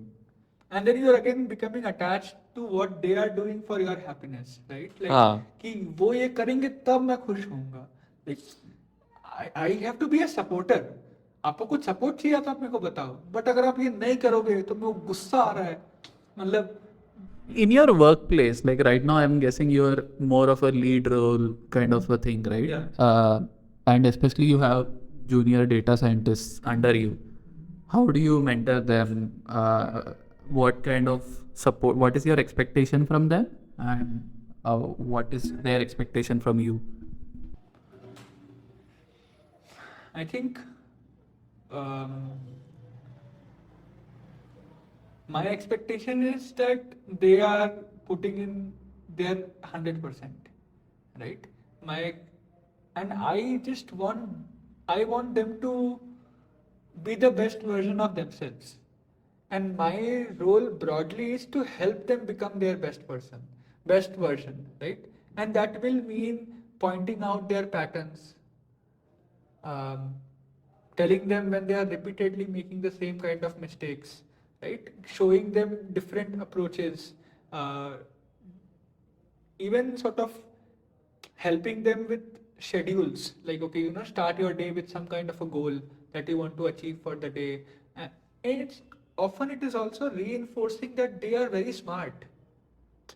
there's a problem of confidence as well, right? So you have to also reinforce that you are very smart and the fact that I trust you. And I do that. I explicitly tell them that you are very smart, you have a lot of potential because I genuinely believe, Varna, why would I have hired? Right? I can see that. So, and I know acknowledgement is very powerful, right? Especially from your manager. You want to know that you are doing well. So also acknowledging them when they are doing something well. I have read about things like motivation and very simple things like saying, good job. When they have genuinely done a good job, makes a huge impact, right? So just being able to give them the right kind of feedback when they need the criticism, to be able to give them the criticism in a kind way, showing that I am not saying that you are a wrong person and there are all these defaults in you. These are just things that anyone can work upon. I have also faced the same issues, and I might even tell a story about how I made this issue and it fucked everything up, just so that they also feel comfortable. It is common.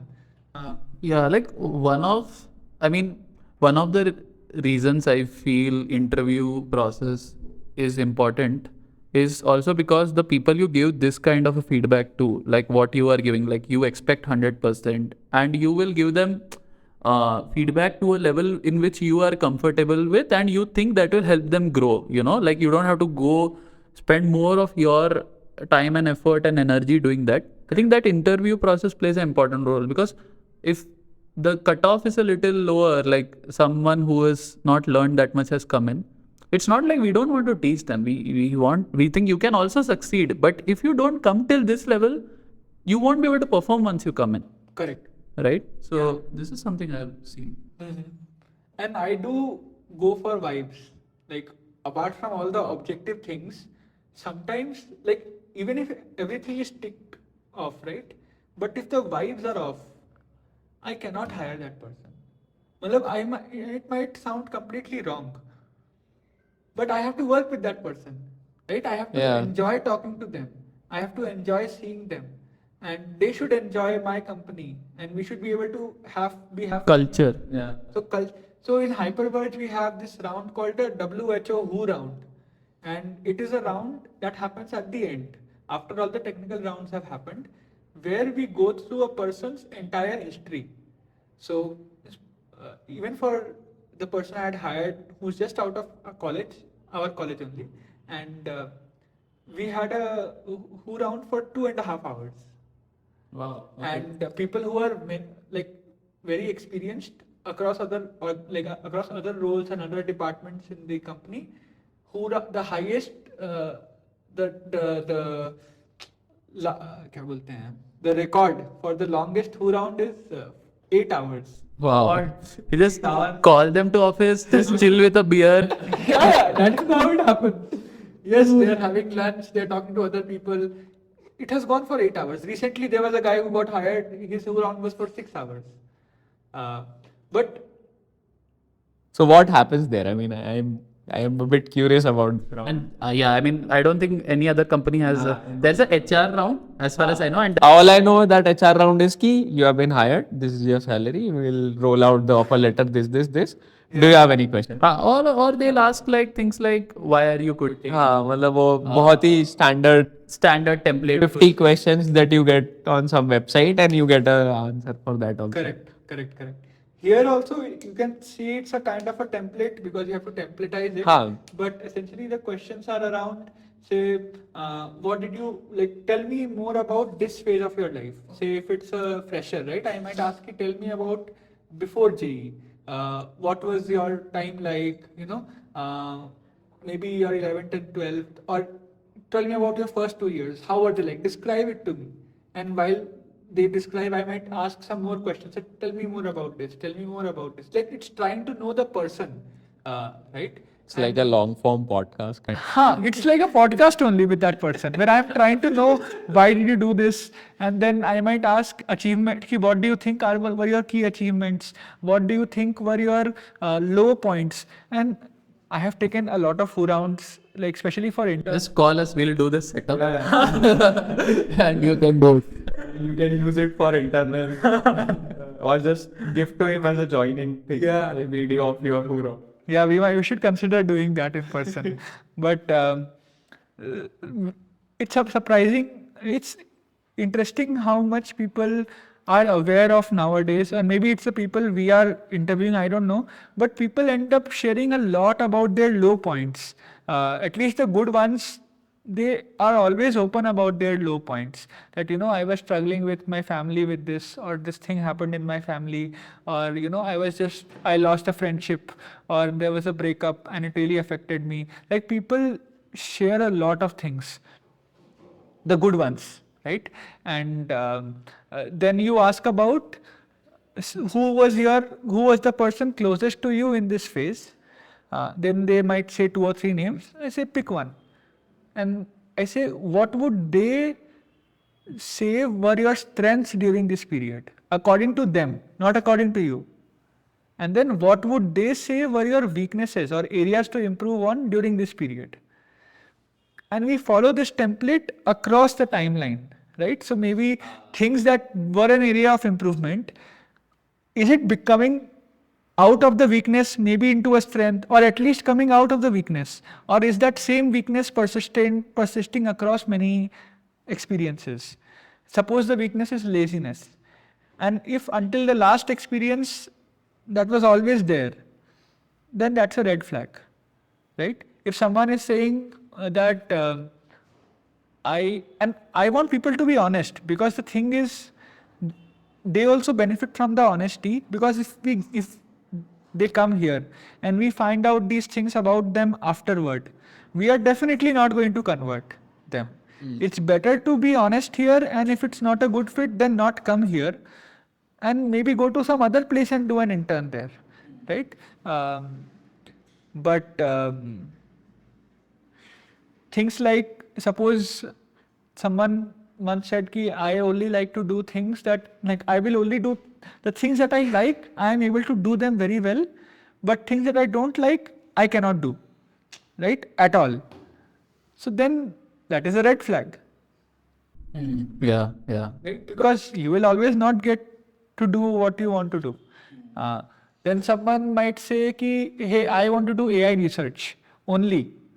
But if we are an applied research, like somewhere, it's not explicitly, but somewhere through the conversation it came out that they just want to do AI research. And you have to read a lot as an interviewer between the lines to figure out what might be a potential issue. See, your process seems not only rigorous at the technical level, but also at the HR level. Yes. Do you get enough people in the pipeline? I mean, at least in India, I don't know, like our experience. Hard even for the technical ones, and especially yours as an applied AI and data science, right? Already the funnel gets down. Like, I mean, even though the applicants are a lot, but eventually you end up getting very less good people. Yes. And then after that also you have this round. So it must be very difficult, right? It is, yeah. Like, especially AI talent is scarce. Most good people.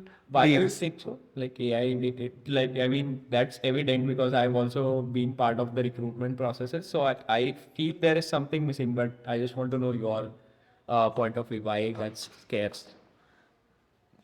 Again, I don't want it to be a general commentary because there are always exceptions to it. But maybe a lot of the people I have been interviewing, they have a really good CV, but they lack the depth of knowledge. There are obviously people who have everything and we have them as interns, and there are people who we have not met.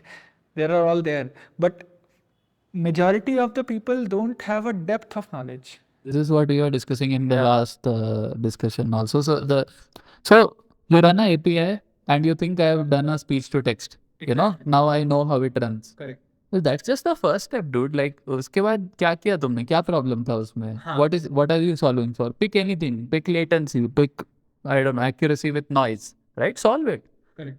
वो चीज I don't think people. Yeah, I mean, not even solve it, but go to a depth where you had roadblocks where now you need a guidance or a much expert who has spent more years with it. At least should be a reasonable deadlock. It's what we were discussing. You reach a deadlock where you can take, I tried all this and then I have hit this. And now what they are doing for it. Maybe. Correct. But I struggle with understanding whose responsibility it is, right? Like a lot of the students we have interviewed where I have found this, these are non-IITs, and many of them don't have like a good AI club as well, right? And the professors are also not probably at the edge of their field, right? So I don't know if it's just like I got an environment where Amit Sethi sir was there, right? Then other students were there. So how much of it is my personality versus people or that ecosystem not being around me? If my seniors are also doing API calls and they are happy with it, how do I get to know that this is not enough? I guess, I mean, there is only so much you can solve. Yeah. Like, yeah, it's a problem. Maybe slowly it will come up now with all this chat GPT and everything coming up. I mean, the hype was always there. During our time, the hype was something else. Now it is generative AI. So, During our time, I think it was GANs. GANs. Computer vision, there were a lot of things happening. YOLO had come around, I think, in our college days. YOLO has been for a long time. Some new versions had come which were very good. So things like that were happening, I think. And yeah. Transformers had just come out, I think, when you were graduating. 17, Yeah. 18, 19, I guess. Yes. So, but I don't think anyone imagined how big of an impact it would have. Right? Even if you pick a transformer model, right? I don't know if it's a lack of curiosity. Ki if people, at least, I don't know. When I came across a model, I had that curiosity to understand it completely at its depth.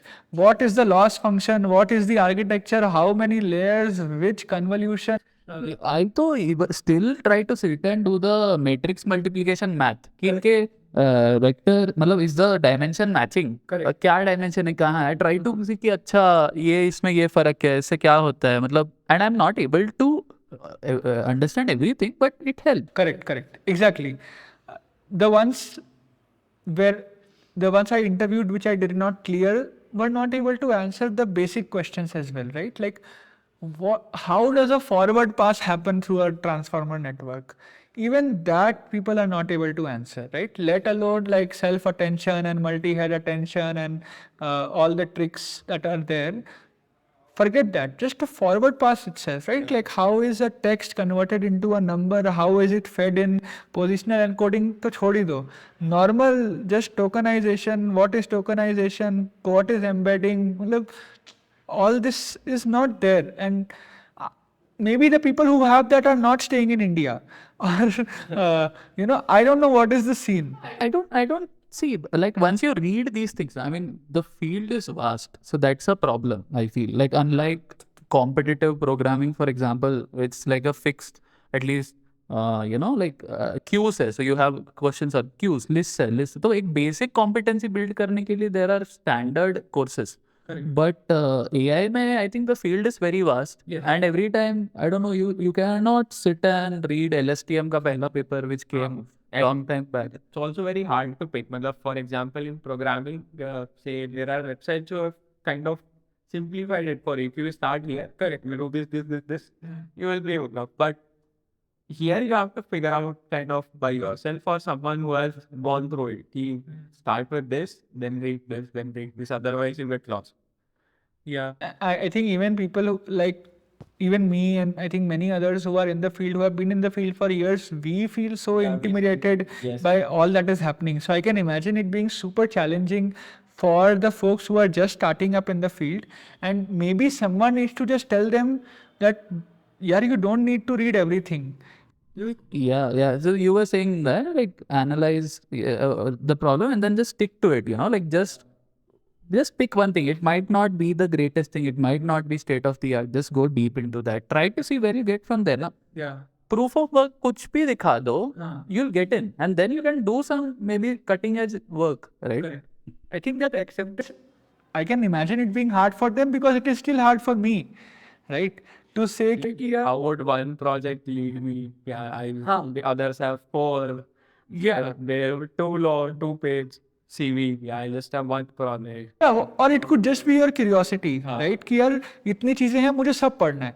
अभी वो सब पढ़ने के चक्कर में फिर कुछ नहीं पढ़ते हैं, राइट, क्योंकि इट बिकम्स वेरी इंटिमिडेटिंग. और you read a little bit of each of it, but you never go into the depth of anything, right? So I can imagine it being super challenging, but maybe someone just needs to tell them and tell myself as well, right? Like, just, it's impossible for anyone to do all of it. Just pick what you are interested in and go to some level of depth, or go to as much depth as you can. Could you tell a little bit about what you are working currently, and in your team, like if you want to hire a person, what kind of a skills would you look for, particularly to your project, and maybe we'll a little primer on that project, and then we'll. Yeah. I'll tell you the problem that we are trying to solve. Essentially, startups who are growing, right? Every startup needs to have a bunch of contracts. They might have vendors that they have contracts with, clients that they have contracts with, employees, consultants. So there are many parties that any organization will have contracts with. Now, when you are small, you can manage 20-30 contracts by yourself. But when the contract size becomes in the hundreds or in the thousands, it becomes impossible to manage it manually. First of all, every contract essentially can be summarized in the form of a table where you have extracted certain fields out. Like, okay, can I terminate this agreement whenever I want? Can I, will this be renewed automatically? Will it be renewed for 1 year, or until I cancel it? Can I audit this company if I want to? So there are many things, like if there is a breach, this is the amount of money I am liable for. So Kind of like handling subscriptions for OTTs, like where you have some 20-30 OTTs and you want to know. Except I think here the I don't know, consequences might be bigger. Obviously, yeah, just trying to simplify. correct. You can imagine creating like a table for every document, right? Now, typically in many companies, someone is manually going through these contracts and filling in these tables. Lawyers are doing it, right? And what their expertise is that given this information, they take the decision. That is what every lawyer would like to do, right? That given this information, I should focus on decision making. They don't want to focus on extracting that information from the document. Some documents might be 1 page, some documents might be 100 pages. Everyone is in a different format. So it takes a lot of time to go through and extract these values out, right? Now, this is after, say, a contract has been signed. And if you want to maintain a contract, say suppose you want to keep a track of is any contract expiring next month, then firstly it depends on whether you have accurately made this manual sheet. Then you have to keep checking, is anything expiring next month or not. All this is after you have contracts signed. Then there is a separate problem of contract pre-signing, where you are say drafting a contract, right? Now you tend to typically have like 4 or 5 templates that you would like to mix and match, right? But you have to go and copy paste every place, and then if you have to make a change, you have to edit something in a weird way, versus if you could just say, right, like you use this clause that I use in, like, say if an AI had extracted all the different versions that you use, and you just import a version, and then you can say change the value of liability from 3 million to 1 million, and we have done it. So creation process can be made much more better, and so that much more faster. And after creation, the crucial step is negotiation, where suppose I have made a version, I have sent you. Now you have sent me back a version with some suggested edits. Now, firstly, I have to go through all of the suggestions that you have made, right? And sometimes you might not have enabled this feature called like say track changes. So that's why some changes are not showing up as changes, but are changes. And that is why every time there's a negotiation, a lawyer has to go through the entire contract again. As opposed to that, if I could just be shown that this is the summary of the changes, these are some of the risky clauses that you should look at, bas. I remember, like, while I was reading about legal AI applications, there is a US based company which does something very similar. Yeah. Many people, like there's a company called Ironclad, Ironclad, exactly. Yeah. also in India, Spot Draft. But Ironclad, a big problem there is that it is not affordable for most people. So if you look at Zoho, right? Google Suite exists, Microsoft Suite exists, Zoho Suite is there, right? Why? Because people are not able to afford Google and Microsoft. That is one big reason. That affordability is a big reason. Also, the product itself, the experience is very different. So it not necessary whatever is working, what is being projected is people actually using. Is it intuitive enough for them? But the big thing is affordability and accuracy, right? So that's what we are trying to solve, is this entire life cycle of a contract, right from drafting a contract to negotiation to post signing, where a contract is being maintained. Now, once you sort of come and upload all your contracts, we'll run our AI on it and we'll extract all the values. And now say, for example, if some contracts are expiring next week, right, you will automatically get an email saying 5 contracts are expiring next week, 2 are going to automatically renew, 3 need like an email to be sent, click on send email, done. It's so as a lawyer, your time is dramatically reduced and you are focusing on the decision making as opposed to focusing on extracting values or searching through 100 pages to find maybe one mistake, which we can do much more effectively. So that's what we broadly do, and I lead AI for this. Okay. So there is like, I mean, generative AI maybe in bits and parts. I'm not sure. For example, clause generation is one thing I'm imagining, but maybe more around extraction and maybe, I don't know, text matching to see if, uh, yeah, just like one clause is similar. I don't know. So what are these domains of AI in this particular product? So there are a lot of places where we use it. One, like even to check if it's a contract or not. Sometimes people, like they do a Gmail import and they might have imported PD, like we are maybe importing all PDFs, right? And a PDF is like maybe a Google slide is a PDF also, and it comes. We don't want to process that. So even something like detecting if it's a contract or not. Then uh, there are also different formats of PDFs. There's a huge variety in contract formats, and so depending on their format, we are maybe doing processing. We do processing in some different way, and so to be able to detect, like for example, if it's a single column or if it's a 2 column, does it have multiple languages? Because some contracts, like they write in English, they might then write in Vietnamese, then English, then Vietnamese, or they might write English, Vietnamese. Like, so there's a lot of variation that happens. There are tables within the contracts that we need to parse and get information out of.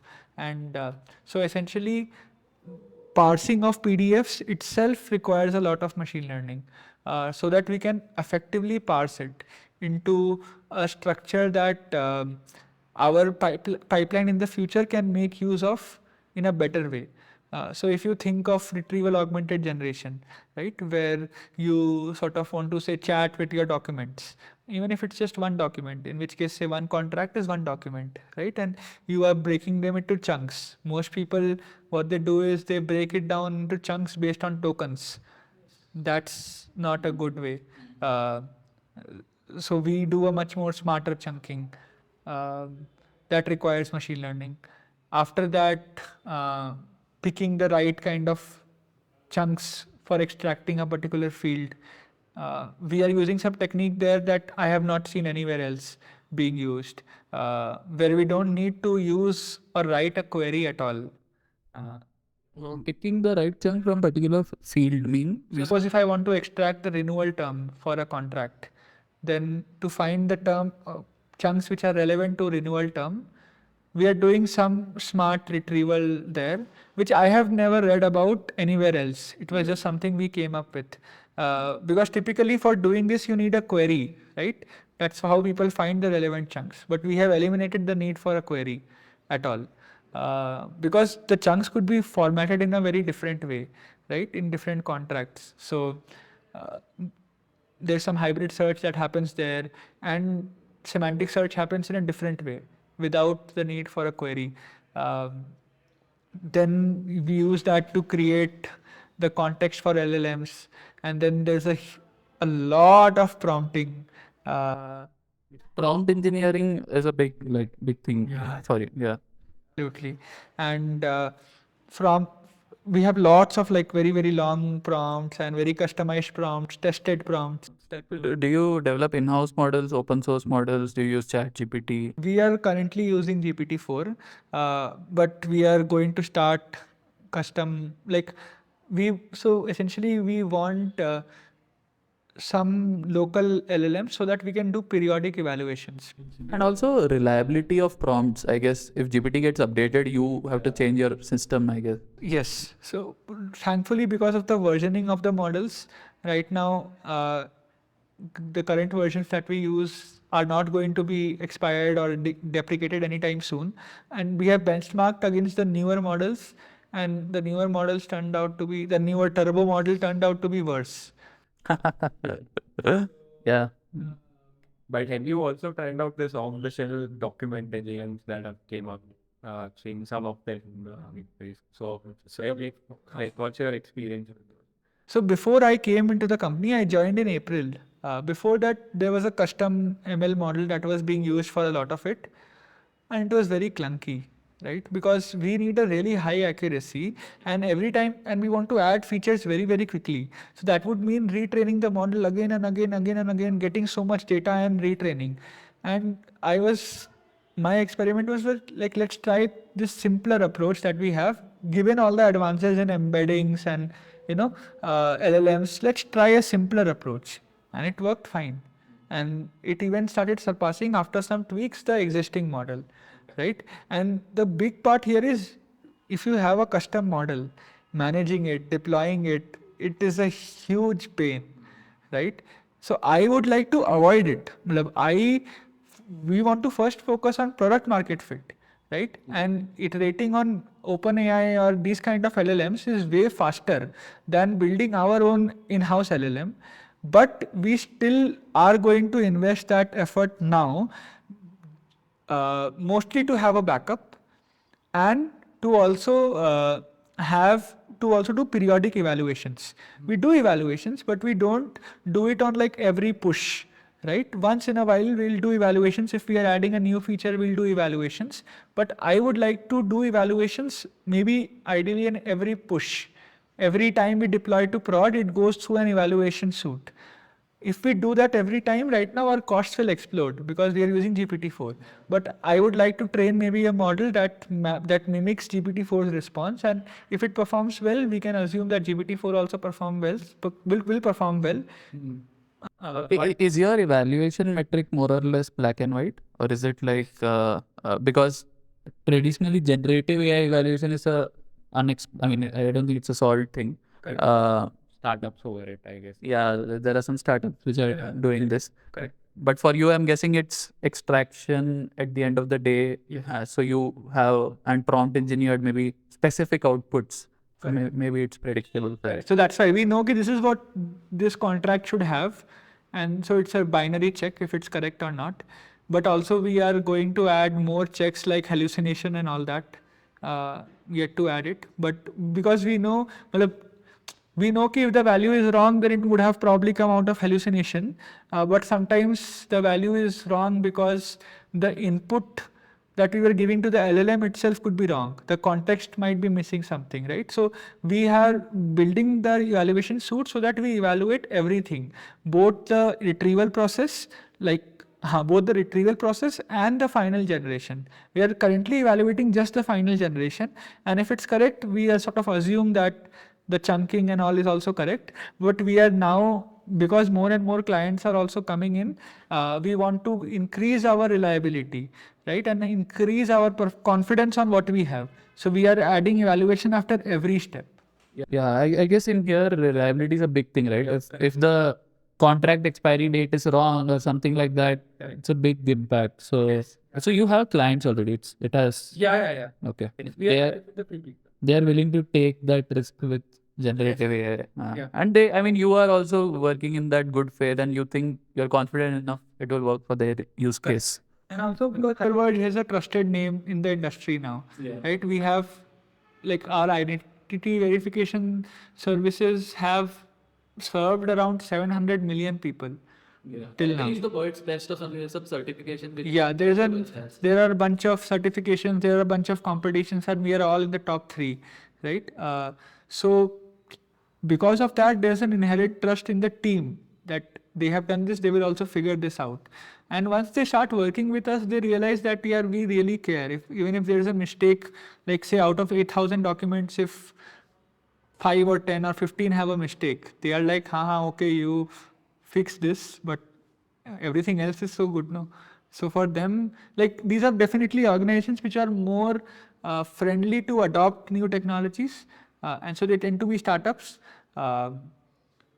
Once more and enough startups are there, then even bigger enterprises will have more confidence, and then they will start taking up. Like for many of them, the barrier becomes this trust that you said, right? Like, how do I trust a new product? So some of them that's there, and we'll convert them later on. And so we are focusing right now on people who are willing to take that bet. So, to just summarize, you work on LLMs, RAG, semantic search, and you also have some extraction related AI, these things. Right. So, if a fresher wants to join you right now, like in Hyperverse in your team, what would be the, let's say, one big advice you would give them, and some idea about the process of what to expect?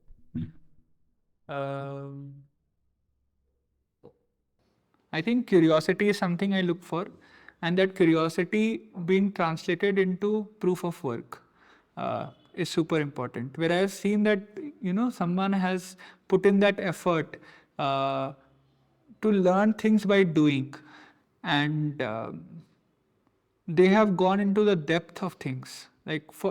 I know people can come and learn the depth, but it's like an attitude is what I feel, and I want to pick for attitude that goes in the depth of things. So humble, aware of things that they might not be good at, and willing to learn, willing to contribute. That mindset of I want to contribute and I want to be here, and I think that hyper growth is something that is a red flag that I am also looking for, while also knowing that I was also a hyper growth mindset. Looking for, do you want that person or you don't want a hyper? As in, I am looking for is that trait there, and based on that, I will have a conversation, right, on what is the expectation from their side, because everyone wants to grow, right? So I just look for it. It's not like a clear binary. I just look for it, and sometimes, because the things that we do sometimes requires just sitting with data all day, manually annotating, drawing bounding boxes, going But I think correct. that's the part with any production level AI. Like people have to do it anyways. Exactly. You can't. I mean, I think that's Even with code, I think sometimes like I just write printf and I just look at the logs and I then see what's going wrong, So all the deep work I think happens this way. But people like they have this inherent feeling, right? I mean, they do cool stuff, they see some output, and then they are like, yeah, it's very nice. I don't because, but and they come in a production setup, and then you tell them, okay, you have to look through data, and they are like, oh no, I won't. Correct, exactly. So that attitude of getting things done, whatever is needed, right? Versus saying ki, oh, I will only do the cool stuff. That is a clear red flag. Right. Yeah, I think thank you so much for spending time with us. I think we shot a much longer episode than what we expected. Probably delayed some of your very important plans, but thank you so much on a Sunday. Much for having me as well. I had a really good time talking to both of you. It was really fun. Yeah, maybe I don't know. I still feel we have so much more to talk about, but maybe I still feel we have scratched the surface, and then there is like one more layer to it that we can. yeah. And just to set some context, context, we have probably not like met each other for 4 years or I don't know, 5 years before this, right? We just came and like we started talking. So this is the culture which we are talking about, which maybe we want, and we want people who have worked with us to be like this, in the future. Correct. So yeah, look forward to maybe another episode or and Season 2. yeah. So look, thank you so much. We'll